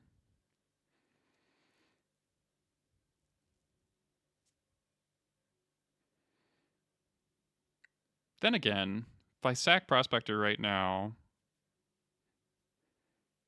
hardcast Twin Shot. How do I lose? I think the card they need is Crop Rotation or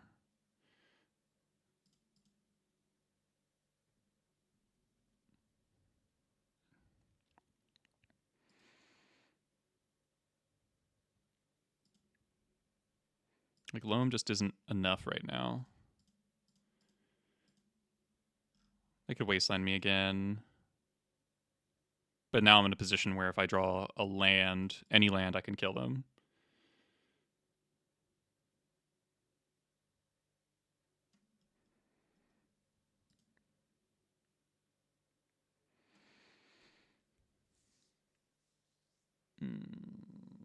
That's annoying.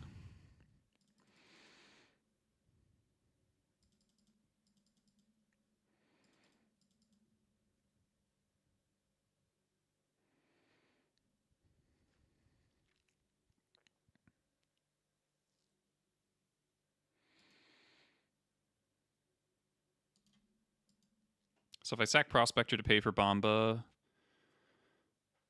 it's still 1 short. So I will pay for a turn.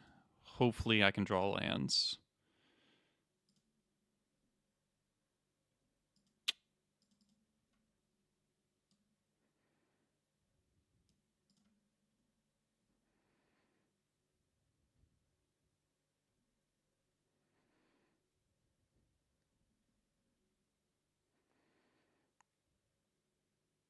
I'm going to start losing mana sources next turn.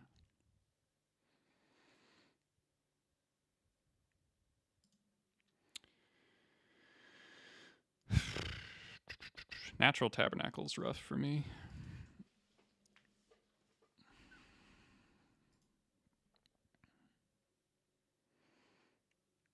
What if I throw the Chalice on 1?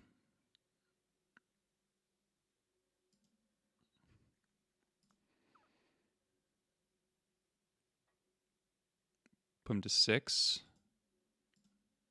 I think that's actually the correct move.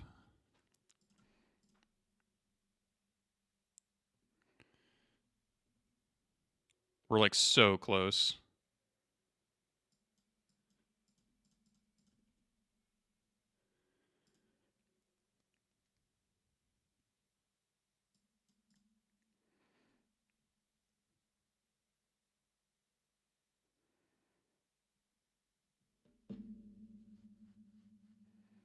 Oh, they played a Saga. I think they're dead now. Yeah.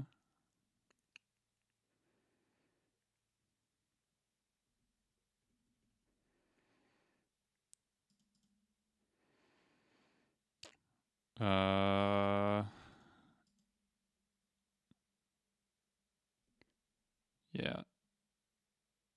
So pay for both.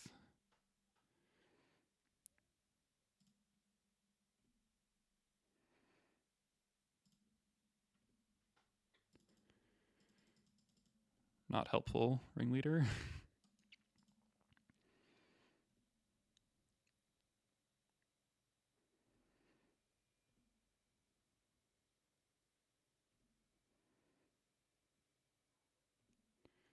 Yeah. So, oh, no. So just throw Prospector. And now I can kill them in my upkeep. Even through a Ghost Quarter.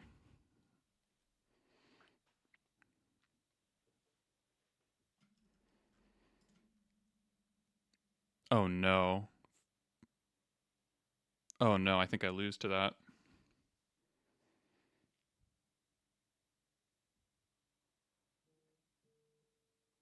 Okay, they didn't play the Ghost Quarter. Whew.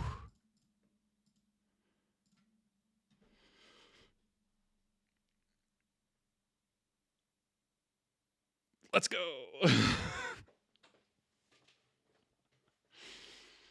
Holy crap. What a game.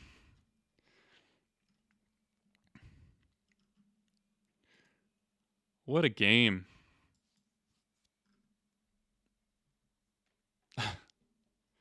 Nobody expects the twin shot you.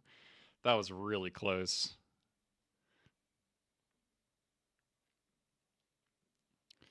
Wow. All right. I gotta run to the bathroom quick. That was a pretty cool match. Be right back.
All right. Kind of threw not GQ every turn. Well, the throw was obviously like just naming Scalding Tarn with Needle. I don't understand why they did that. However, it's much more common goblins play 3 or 4 mountains rather than 2. 2 is like the least possible. I almost never do this. So unless you know my exact deck, Ghost Quartering doesn't really make any sense.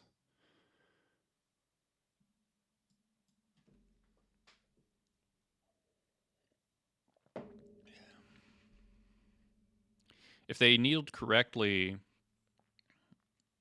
then we probably lose, but then there's still game 3. Really surprised that I clawed my way out of that. Hey, Runkor. Like full loam waste lock from like turn 1 on the draw without a. It wasn't even like a particularly good hand. I had like a very mediocre 6. It's all right.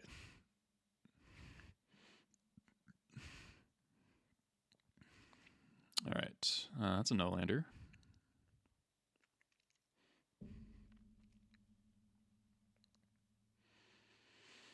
Everybody who's watching, just want to say thanks for tuning in. If you're interested in my stuff, you can check out the Patreon in the description. This is interesting. I think I'm putting back War Chief. Maybe Twin Shot. Probably War Chief.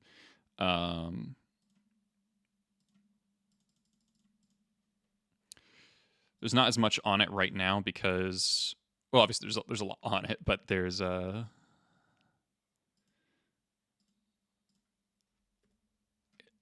waiting for the Modern Horizons stuff to really ramp up. I'm committed to doing cyber guides and stuff for this deck, but it'll take some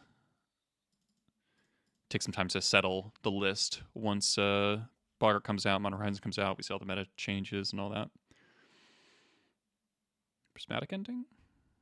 It's looking like Jeskai Control. No. Okay. That's pretty good.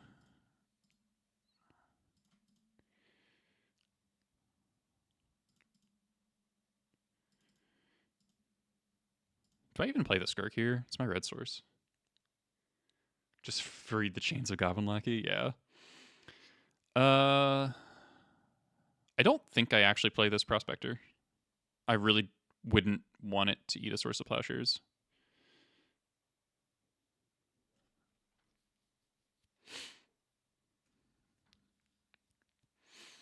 I don't really see a benefit of playing it.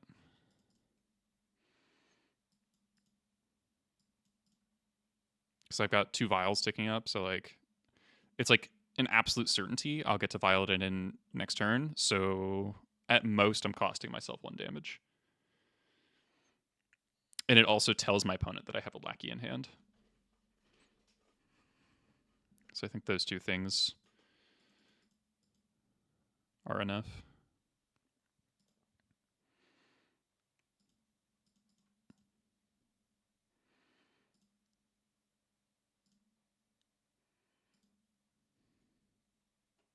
I better hold on to Lackey until after you get Ring Leader. Do you mean Prospector, Romario? Ooh. Okay, I'm going to see if it's... I don't want to walk into a dress down.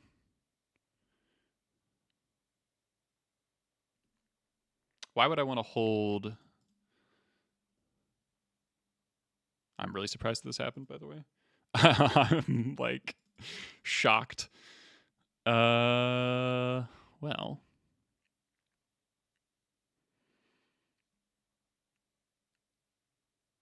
I want to do a Matron, which is a little sad. So here's the thing: is like if this Badlands was Boggart, like that's just so nice and free. I don't really know what my opponent's doing. It's some sort of control deck that's really having a bad draw. Like if the Vials didn't get forced, they didn't play the Lackey, they didn't dress down the Lackey. Like what is going on? I think I'm just gonna sit because maybe they have a verdict. Yeah.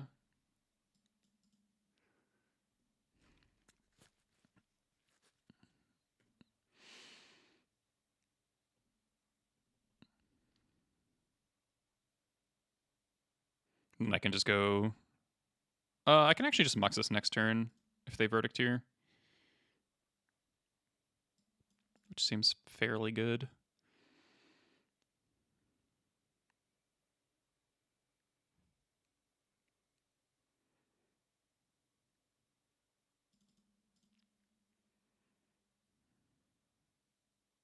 Also not tapping lands until I get back to basics. Narset. Okay.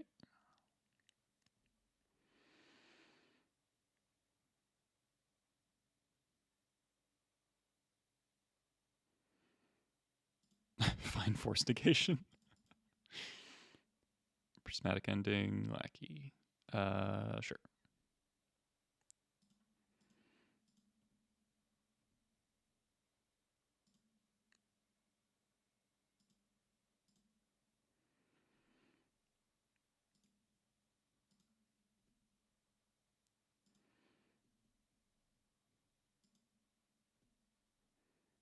Oh. I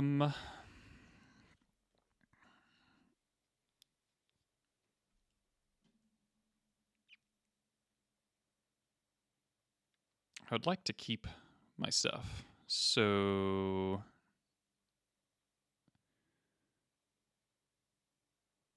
yeah, I'd like to keep Prospector. So let's Matron. I'm gonna get Battle Cry.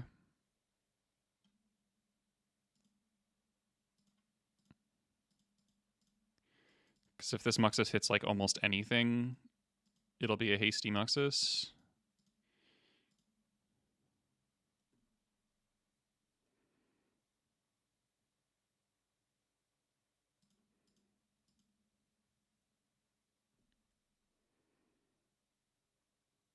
Oh, that's a lot of stuff.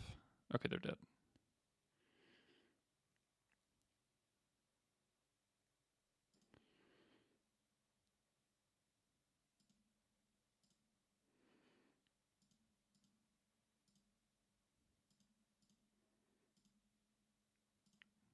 Well, bam.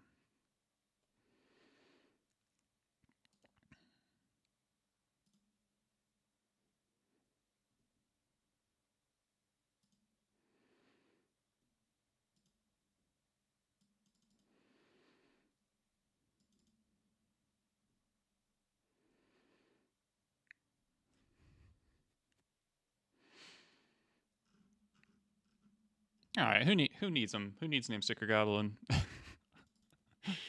We've got Ether Vial, Skirk Prospector. All right. Ribs. Stink Scourger out. I kind of want to leave in the Vandal in case of back to basics, but a lot of these decks aren't even playing back to basics.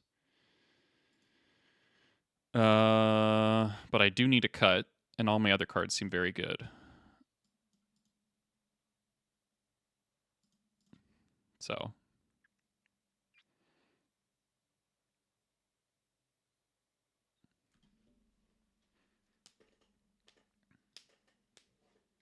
if I lose to back to basics, so be it. We can adjust for a game 3 if that happens.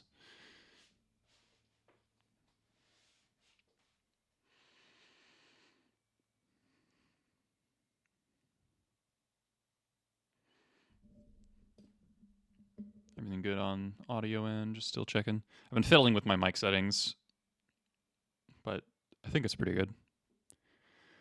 I just noticed in the last stream my voice sounded kind of tinny and like weirdly nasally compared to how it used to sound on stream.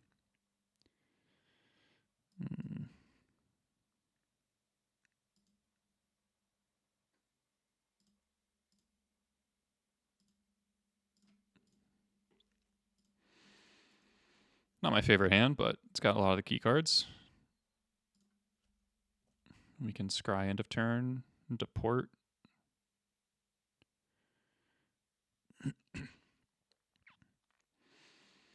It's not like Jeskai does anything until turn 3 anyway.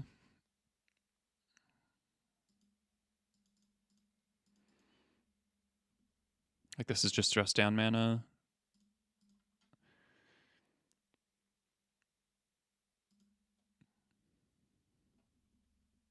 I'm probably not playing this Bombardiers. Don't need a Wasteland.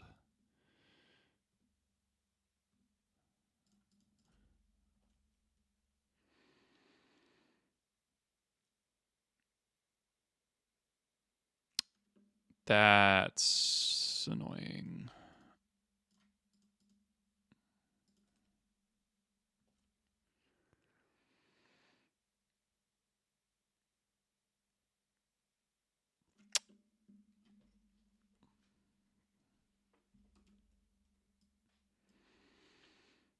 All right, so we've half the Bombardier, but we have to get it through a plow somehow. So best draw is like a 1 mana card here.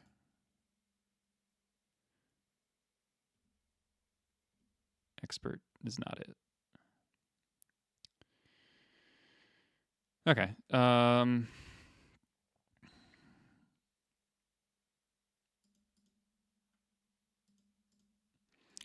I'll play this War Chief.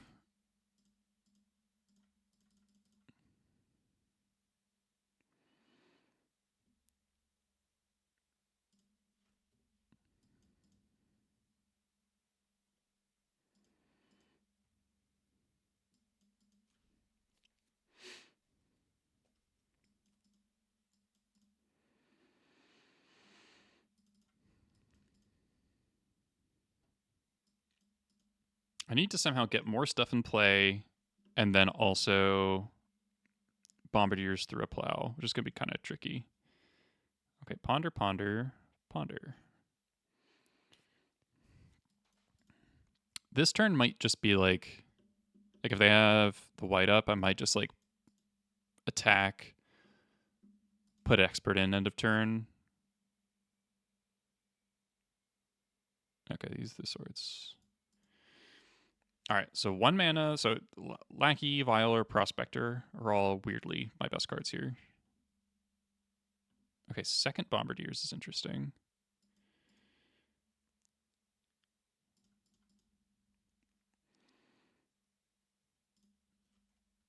All right. Support white.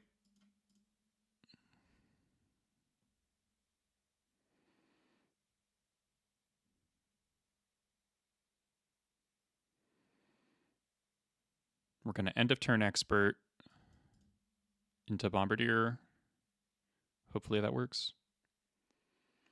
Okay, there's no white source, so it could be a dress down, but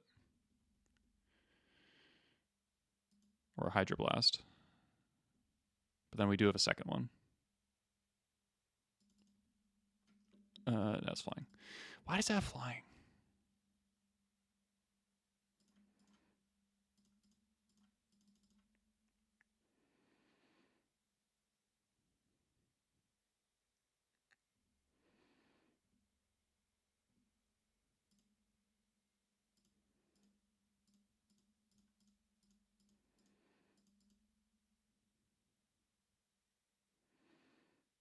How sick would Jump Home be here? No Hydroblast.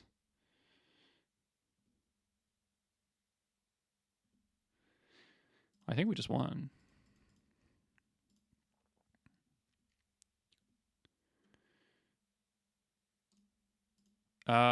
So porting white, they have a Lorien revealed on top of their deck.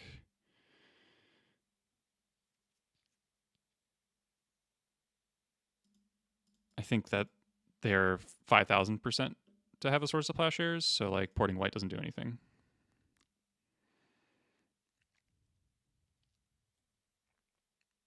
Hardcast Lorien. Oh, well, that's a disaster for them.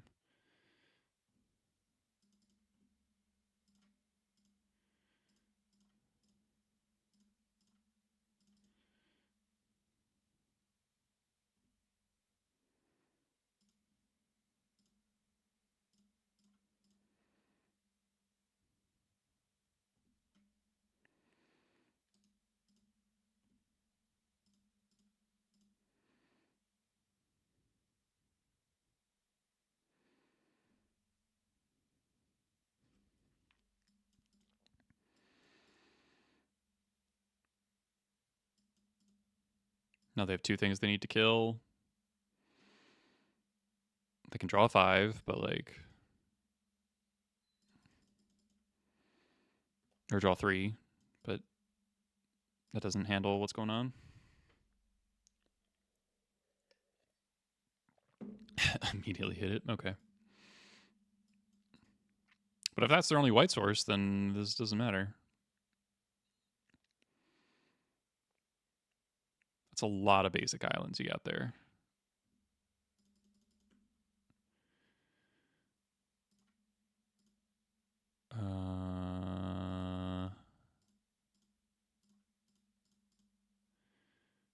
Hold on. Are they dead to Sling Gang Lackey? I could sack the Sling Gang. That seems kind of bad.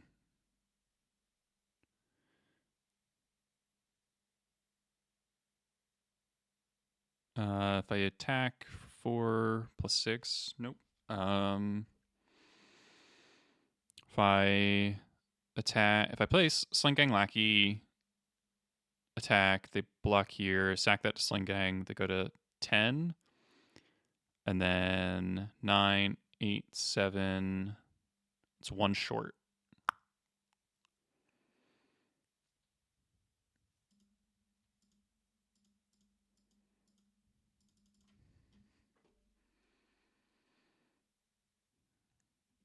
So we'll just throw Bomba with Bomba.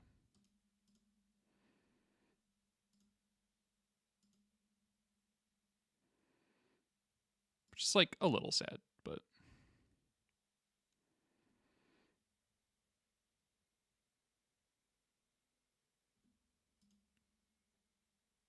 okay. So they're getting out from underneath the port. They can't verdict. Oh. 1, 2, 3, 4, 5, 6, 7, 8. I think they're dead here. So sack these, make 2 tokens.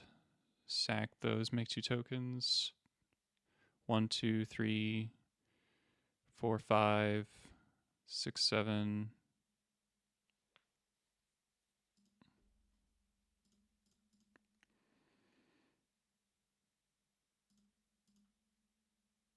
Right? Double check.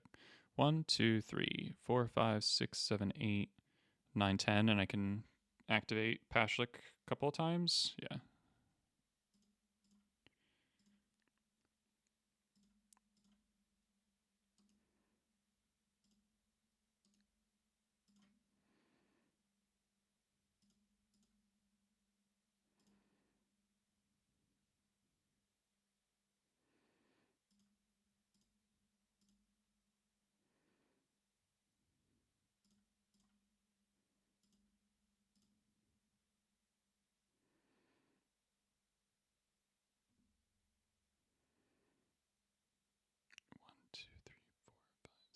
Oh, shit, did I miscount?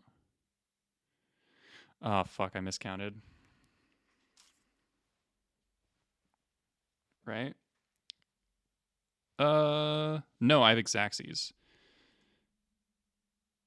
Right? Sack, sack, sack. Nope, I miscounted.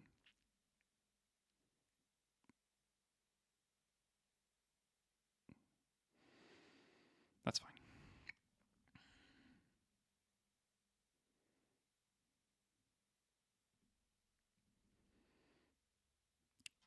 We can just go to go to 1 and then kill him with Sling Gang. Yeah.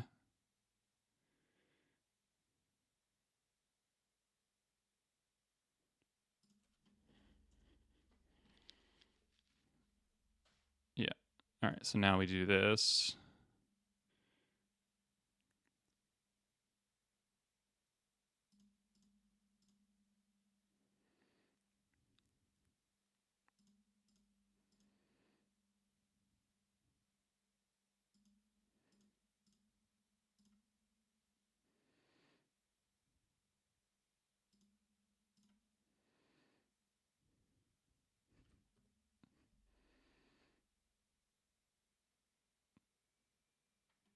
All right.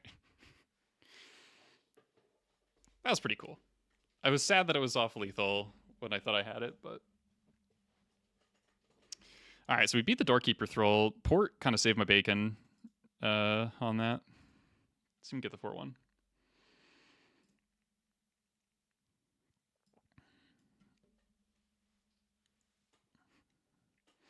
If Doorkeeper sticks around, I might have to adjust the deck list a little bit.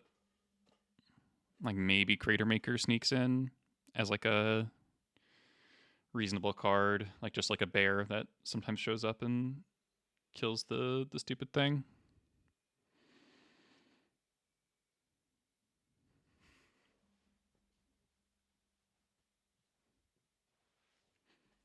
Yeah, porting the white sources was huge. Or white source singular. My opponent registered a lot of basic islands.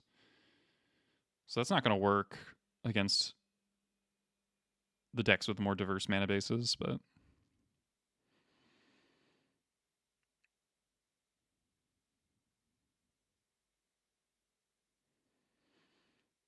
Bombardier's also really showed off its like super high utility against Triumph, right? A Rodeo Sun, thanks for the follow. It was kind of funny that last turn there, we were off lethal in like 4 different ways by 1 point. It's kind of odd to be off lethal 1 point in so many ways. A lot of control today. All right, on the draw.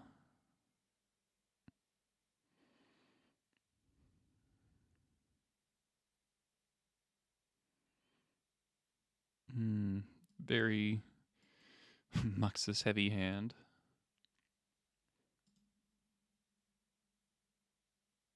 Okay. This is kind of a tough call on what to put back. It's probably Sting Scourger, but, you know, there's definitely matchups where I could really regret that. Like my opponent just like reanimates it. Yeah.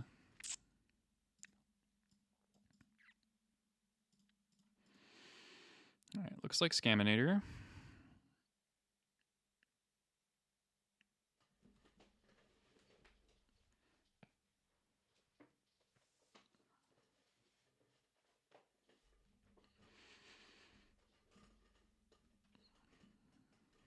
This will be a good final test for the deck. I take the Prospector. Do you have Reanimate? You don't. Okay. Control Vial. Hordemaster. Did pitch a Bowmasters, so maybe they don't have a second one, but hopefully no Entomb. Oh, it could just be Surveil as well. All right, it's just a Surveil. Opponent taking Prospector also kind of signals no Bowmasters, so that's something. Keeps it on top. I'm scared of Wasteland more than anything else right now. This is Animate Dead. Probably take the Bombardiers.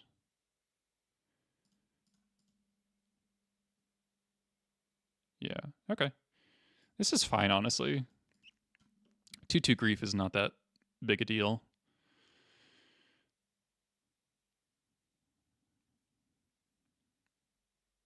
I'm going to take one of these two.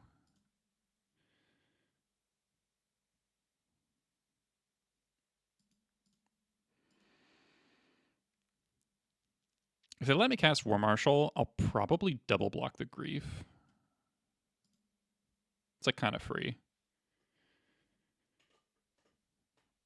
I would actually prefer if they took Bombardiers, yeah.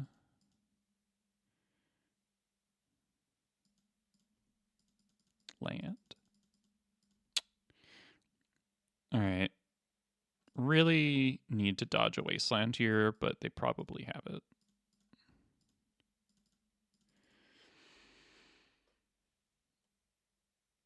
Did keep a 2-lander.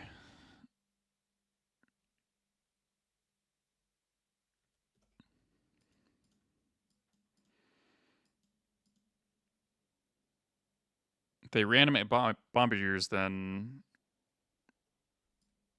I am very regretful of bottoming Sting Scourger.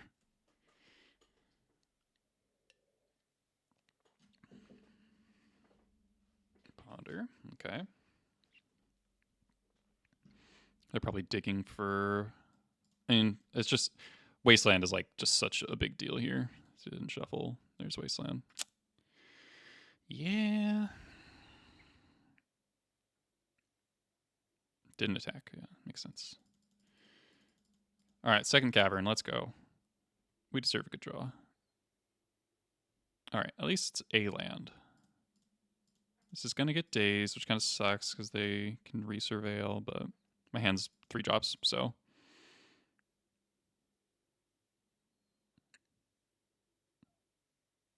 Yep. Couldn't have seen that one coming.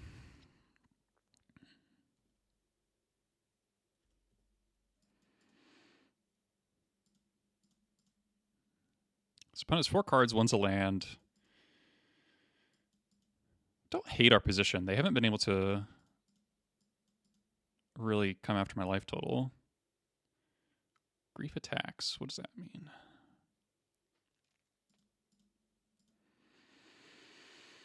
I think I take this too because I've got Bombardiers.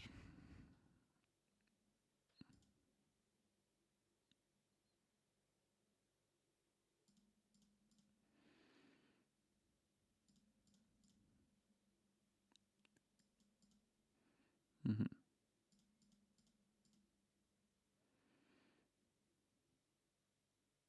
Reanimate my Bomba.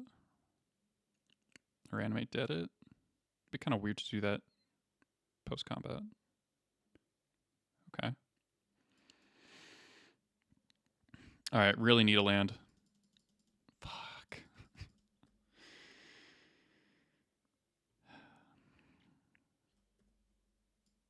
Alright, Bowmasters is now completely disastrous for me.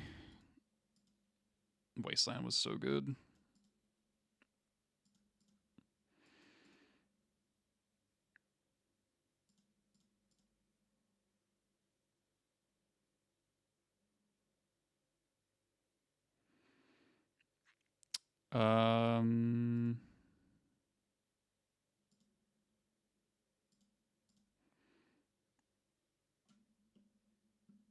If they throw the grief at my goblin token, I think that's fine.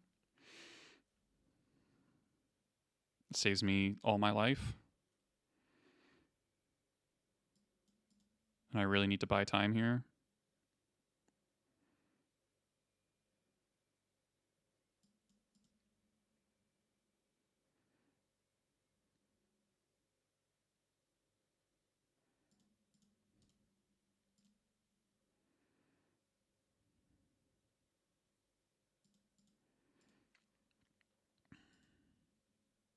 Okay.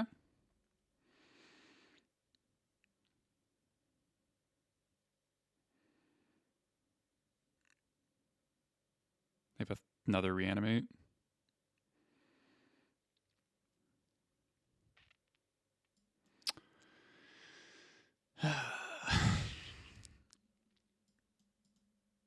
Yep. Land. Come on, deck.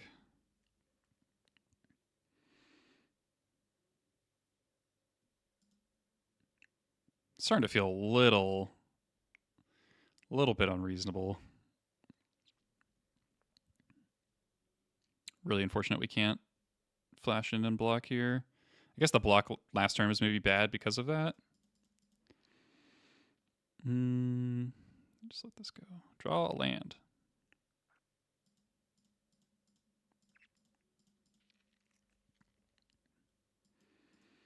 This gets dazed or forced, probably.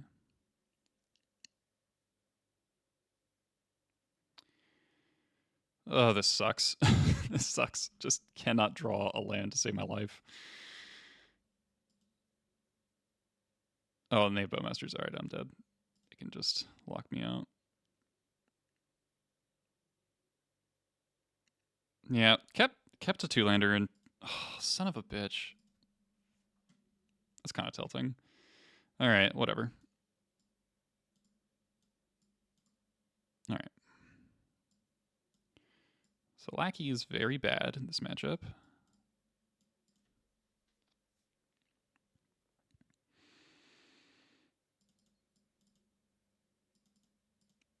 I think I do this. I had been cutting experts, but Lackey's good on the play, right? Yeah,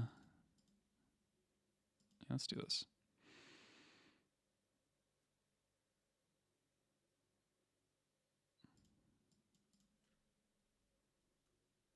I'll keep it Vandal as an animate dead answer. Yeah, okay, so maybe the block was bad. I think it would have ended up kind of the same, though.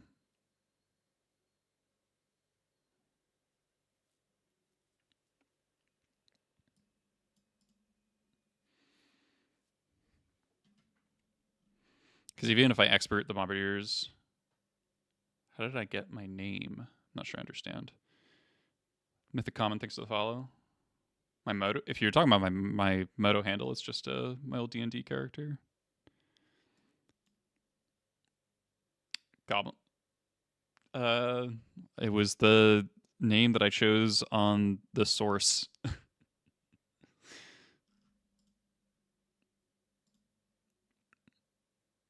Nope. Okay, this has... I really, really tend to mulligan for Leyline against Scam. But Vial Waste Port is pretty good. I'm going to keep my one ringleader, I think.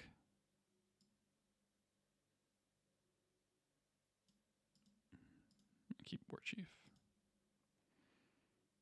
I have a very kind voice.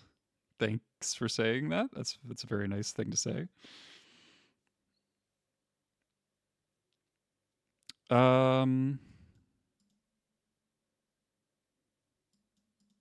Yeah, so normally I mulligan to Leyline in this matchup pretty heavily, but when you're on the play, it's a little more negotiable. On the draw, you kind of have to. I think we got a little unlucky to lose that game. Normally, they have to do a lot more to win. We also could have, like, bottomed the Bombardiers and been fine, but... You just love Goblins, you don't even know what Magic the Gathering is. May I share Magic card jokes? Sure. Why not?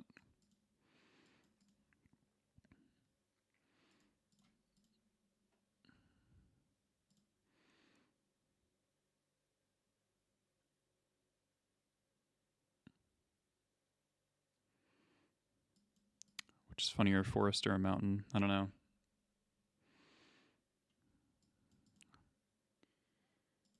Why? Why is a mountain funnier?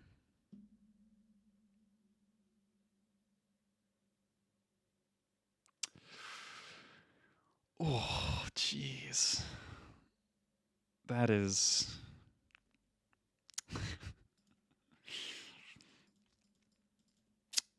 Second Wastelands may be really good. What did the Wastelands say of the dual land?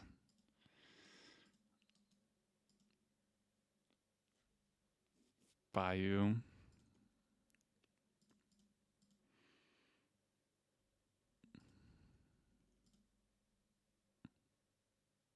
All right. Little unfortunate opponent is to play around Wasteland because of they saw my hand. Okay. This game, we need to draw a Sting Scourger. Or a Matron. Or anything.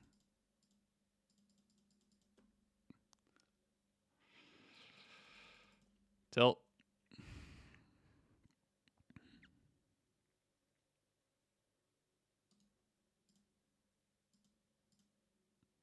Porting blue because I kind of want them to try to animate dead the grief.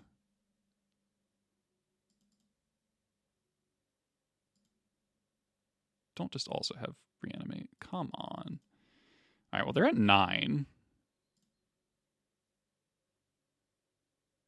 Double reanimate. Cool.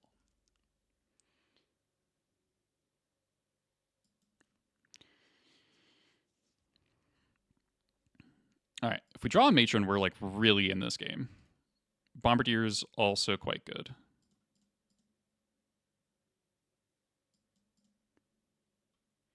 Why did the Magic player quit the game as soon as the opponent costs the loss of use? I don't know. Oh, it's the white splash that makes things harder. All right, file to 3. Come on.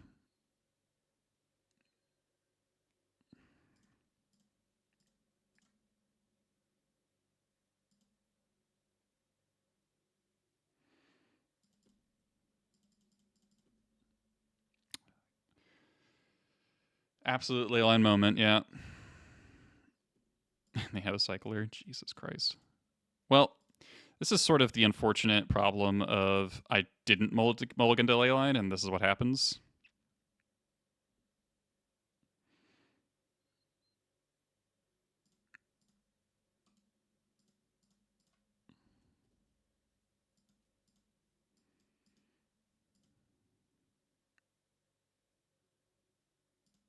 So they have Voidwalker. I'm not sure why that's in their deck. The card's very bad against me. It doesn't block.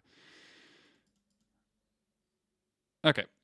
If we take up to 4, Ringleader becomes a draw. If we leave Vial on 3, does Matron for Battlecry lethal. So that's 2, 6, 7, 8, 9. Wait. 6. 3 plus 4, 7, 8. It's 1 short. That's kind of tilting. Is Bombardier's lethal? Attack for 3, sacrifice. It's 1 short. We're 1 short of Matron either way. I guess we could get Sting Scourger and bounce the Troll, but then we die to the Voidwalker shortly after.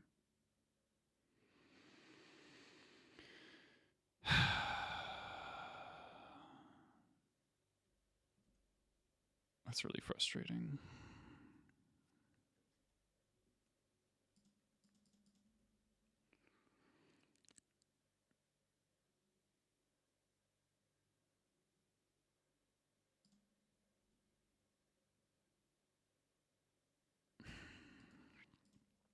All right, that was kind of a stupid match, but that's scam. I think this deck is ludicrous.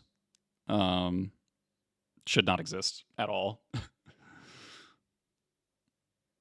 We just got giga scammed games 1 and 2. Didn't mulligan to ley on when I should have. Kept a very mediocre hand, but oh, okay. Draw multiple ley lines. 3-2. Meh. I think I've beaten Scam on a mulligan to 4, so but it's just like the blue-black versions are really soft to ley line. But then once they add white and they have Triumph, it just like totally changes the equation. And then you like start boarding in Blood Moons. I didn't see. I don't know. That's frustrating. I really despise Grief so much. It's just like horrible. I kind of want to cut the Swordmaster for another War Marshal based on how this has been playing. Yeah, they can play Pest Control. They can just like play all the answers, but also have the best threat in the format.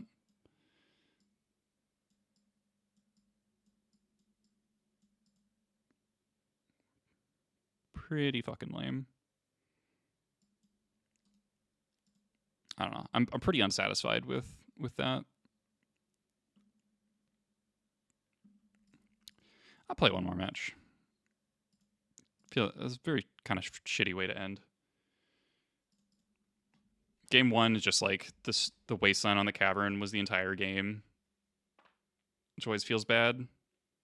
And then game 2 was just like, I think I'm supposed to keep that hand with the Vileport Waste, and then try to top deck. And then I got griefed of my 1 spell, drew the worst spell in my deck, or the worst creature in my deck, which is Vandal, and then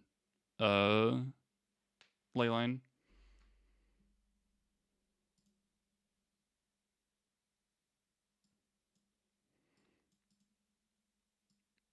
And they're at like 8 or at 9 instead of 8, so I can't lethal them with a Matron top deck.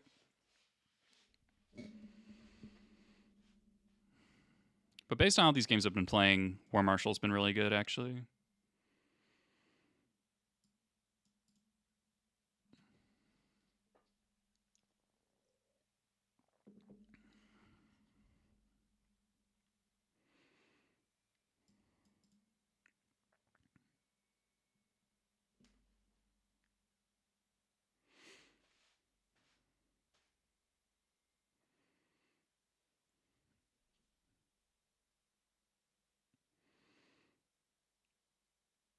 All right. Sure. And I'll just lead on a basic here.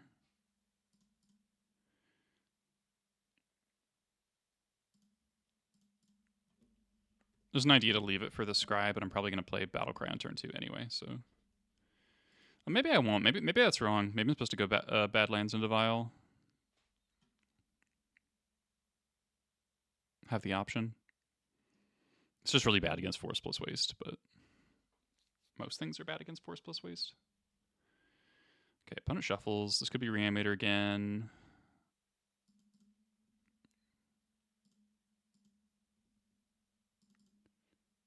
Ooh, Cavern. Yeah.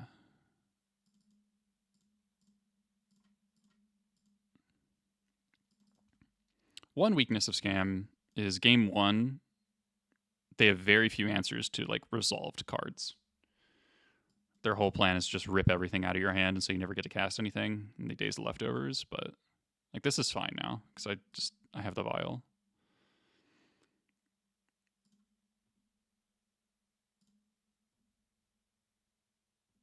Expert's not bad.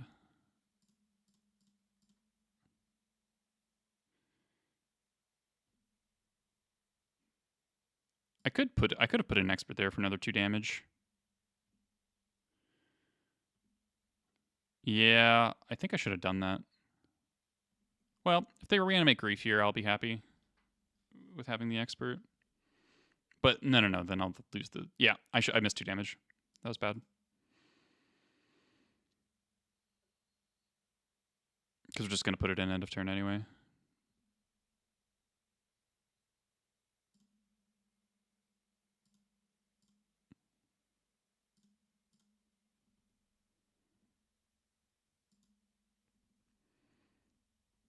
Okay, so they should be at 14.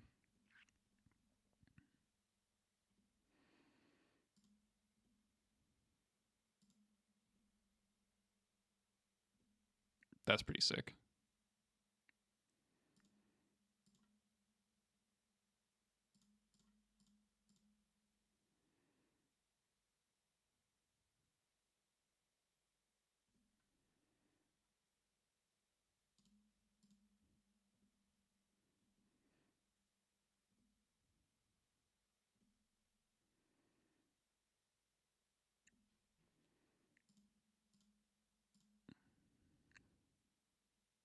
So they would be at 1 here.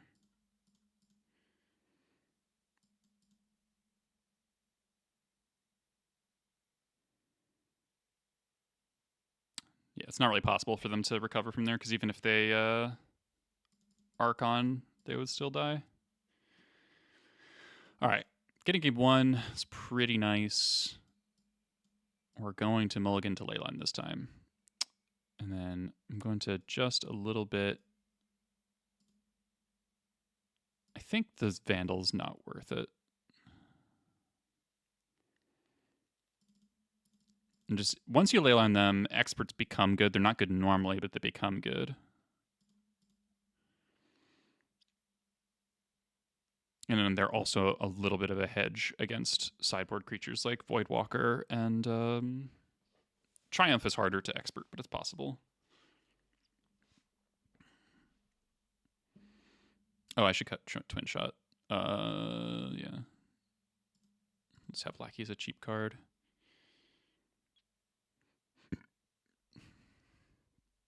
Blood Moon is good against the Esper versions because it cuts off white entirely, but it's a bit expensive. Leyline anywhere? Any leyliners? Okay.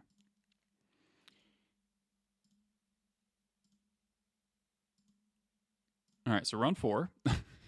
And we're probably going to get griefed. Ooh, is this bug?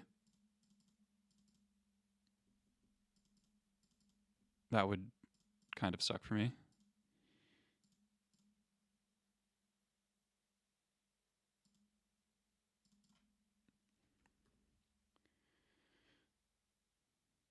Okay.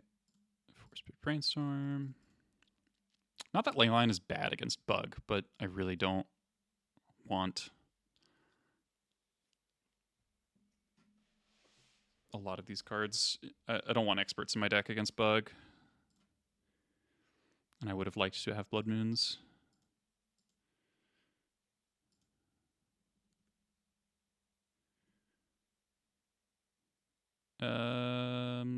Sure.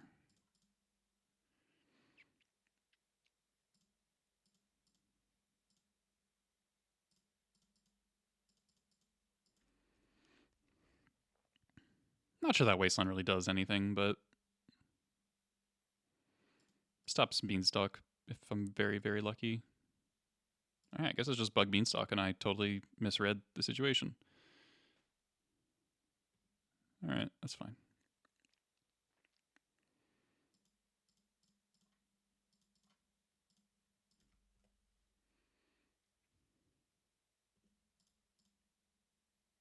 Now, with Leyline in play, they have very few threats.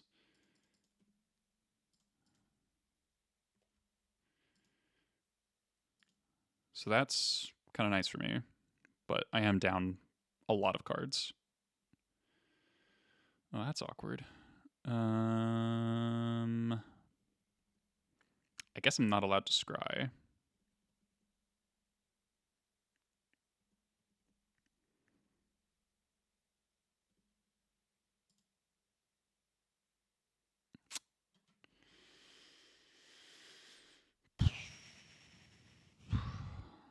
I think I'm gonna wait.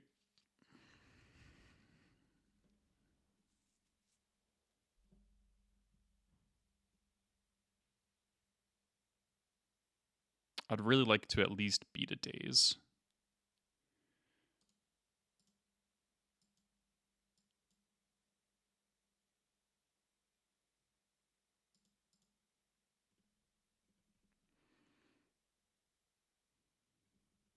Best draw here is Cavern, as is often the case.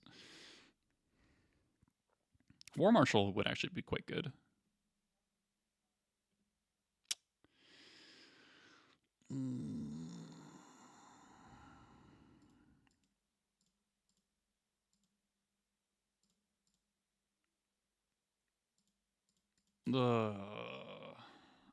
just not under pressure. I think I can just wait.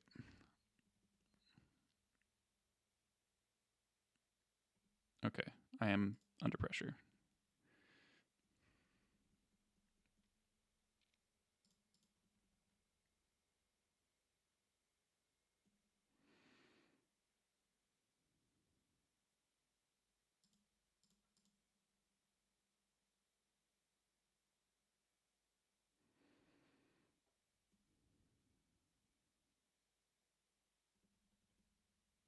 Do you have a third Bowmaster? Nope.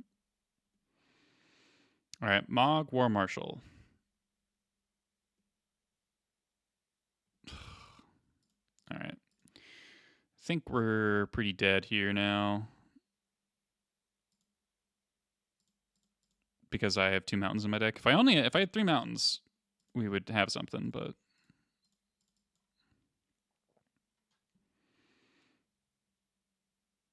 this gets dazed. I get wastelanded. We take 3 down to 8. Probably get dazed again. Take 3 down to 5. Okay.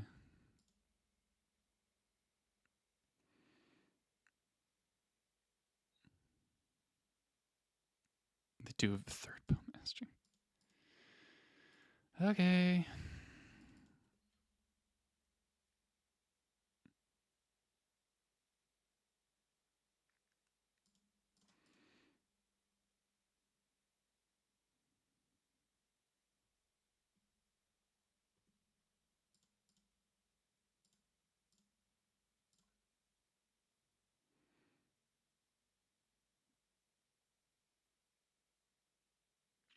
block, go to 1.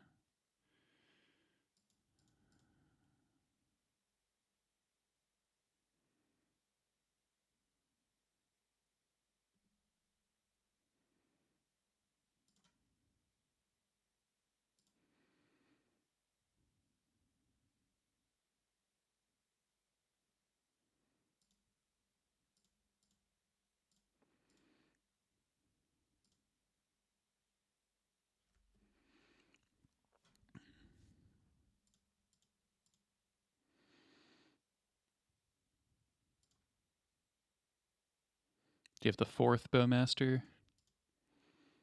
Okay.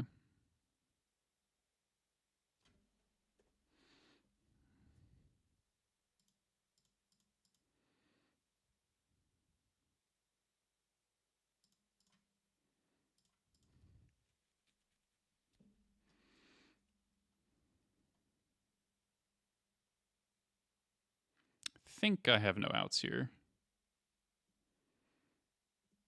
Yeah. All right, playing around days maybe cost me, but I think I just would have gone wasted out. Okay. Bug beans. Very different sideboarding.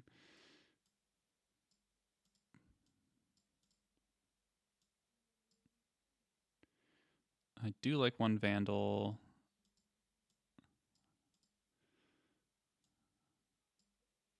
Don't need Twin Shot. Still don't like Expert very much. Don't like Stain Scourger very much. I like both Muxuses.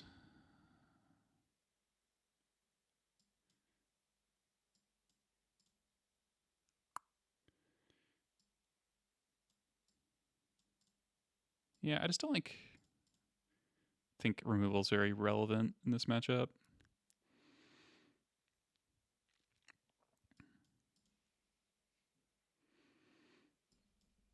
Like, you can Sting Scourge or Murktide, but like against the Beanstalk deck, it's generally not what you want to be doing. And you don't really want to be trading experts with oh jeez. Okay. Sounds kind of funny. Just looking for a land here.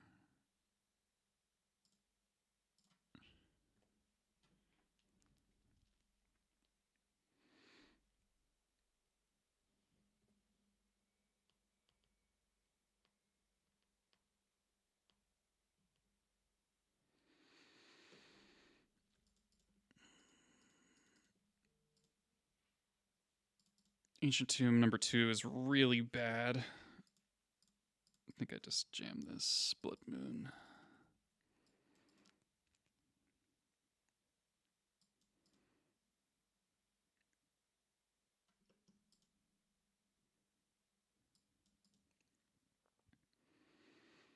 Please resolve. They might have shaved Dazes on the draw, so this is maybe workable.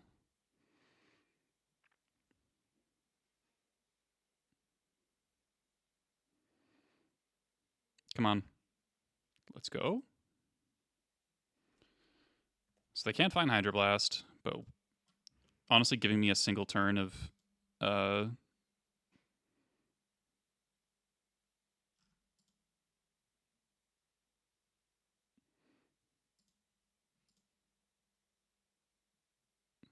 I'm scared.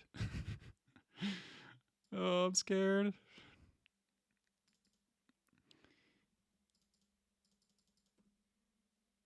Oh, man.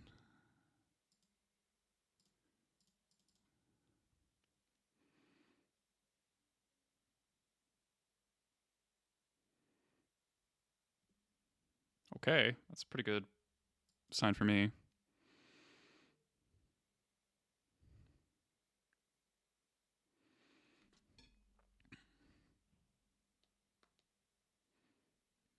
Okay.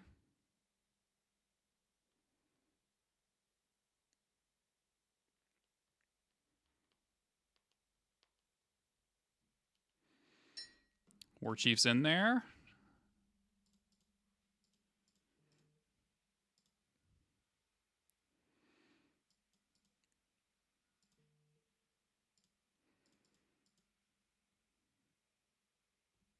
Okay, no Hydroblast. I think we basically win from here because we get to go double Battlecry activate. This is like a really good War Chief. Though, admittedly, it's only castable because of Blood Moon. Okay.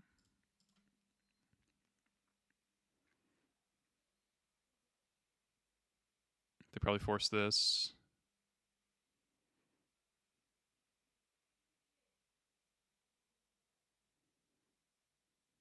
Yeah. Force Pitch Murktide. Love to see it.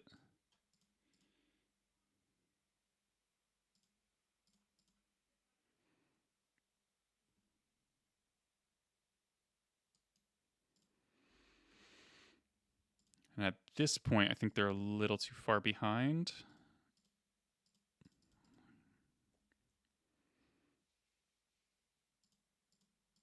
Even if they find the blast.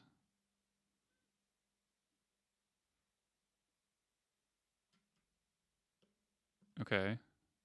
Sure.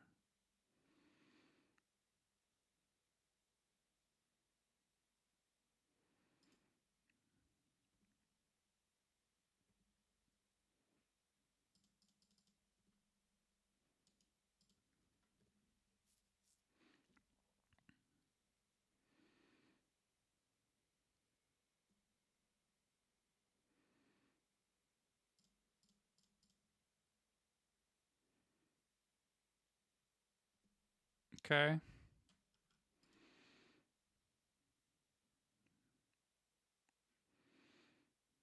They got a Murktide.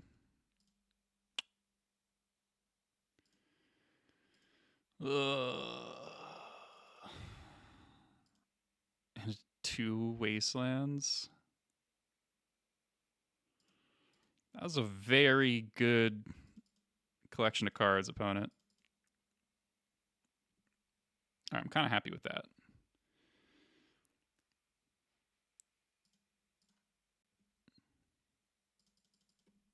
That's a good draw.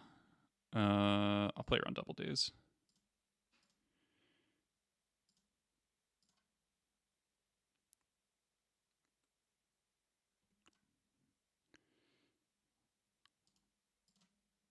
That's lethal.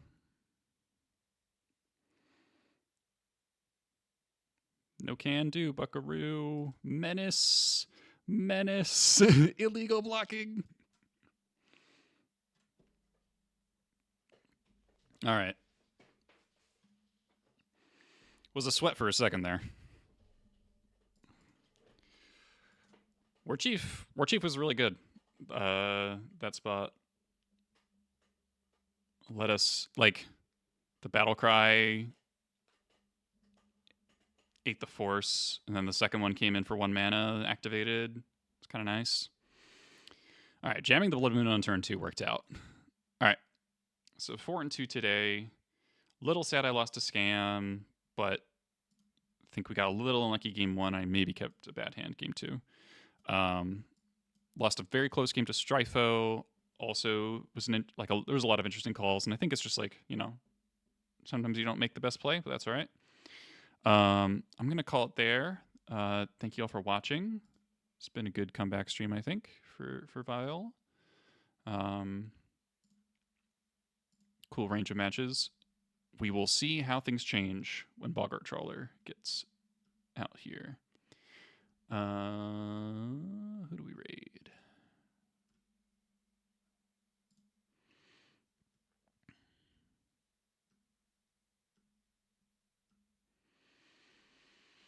Anyone playing Legacy? I think it's just Sylvia. Okay.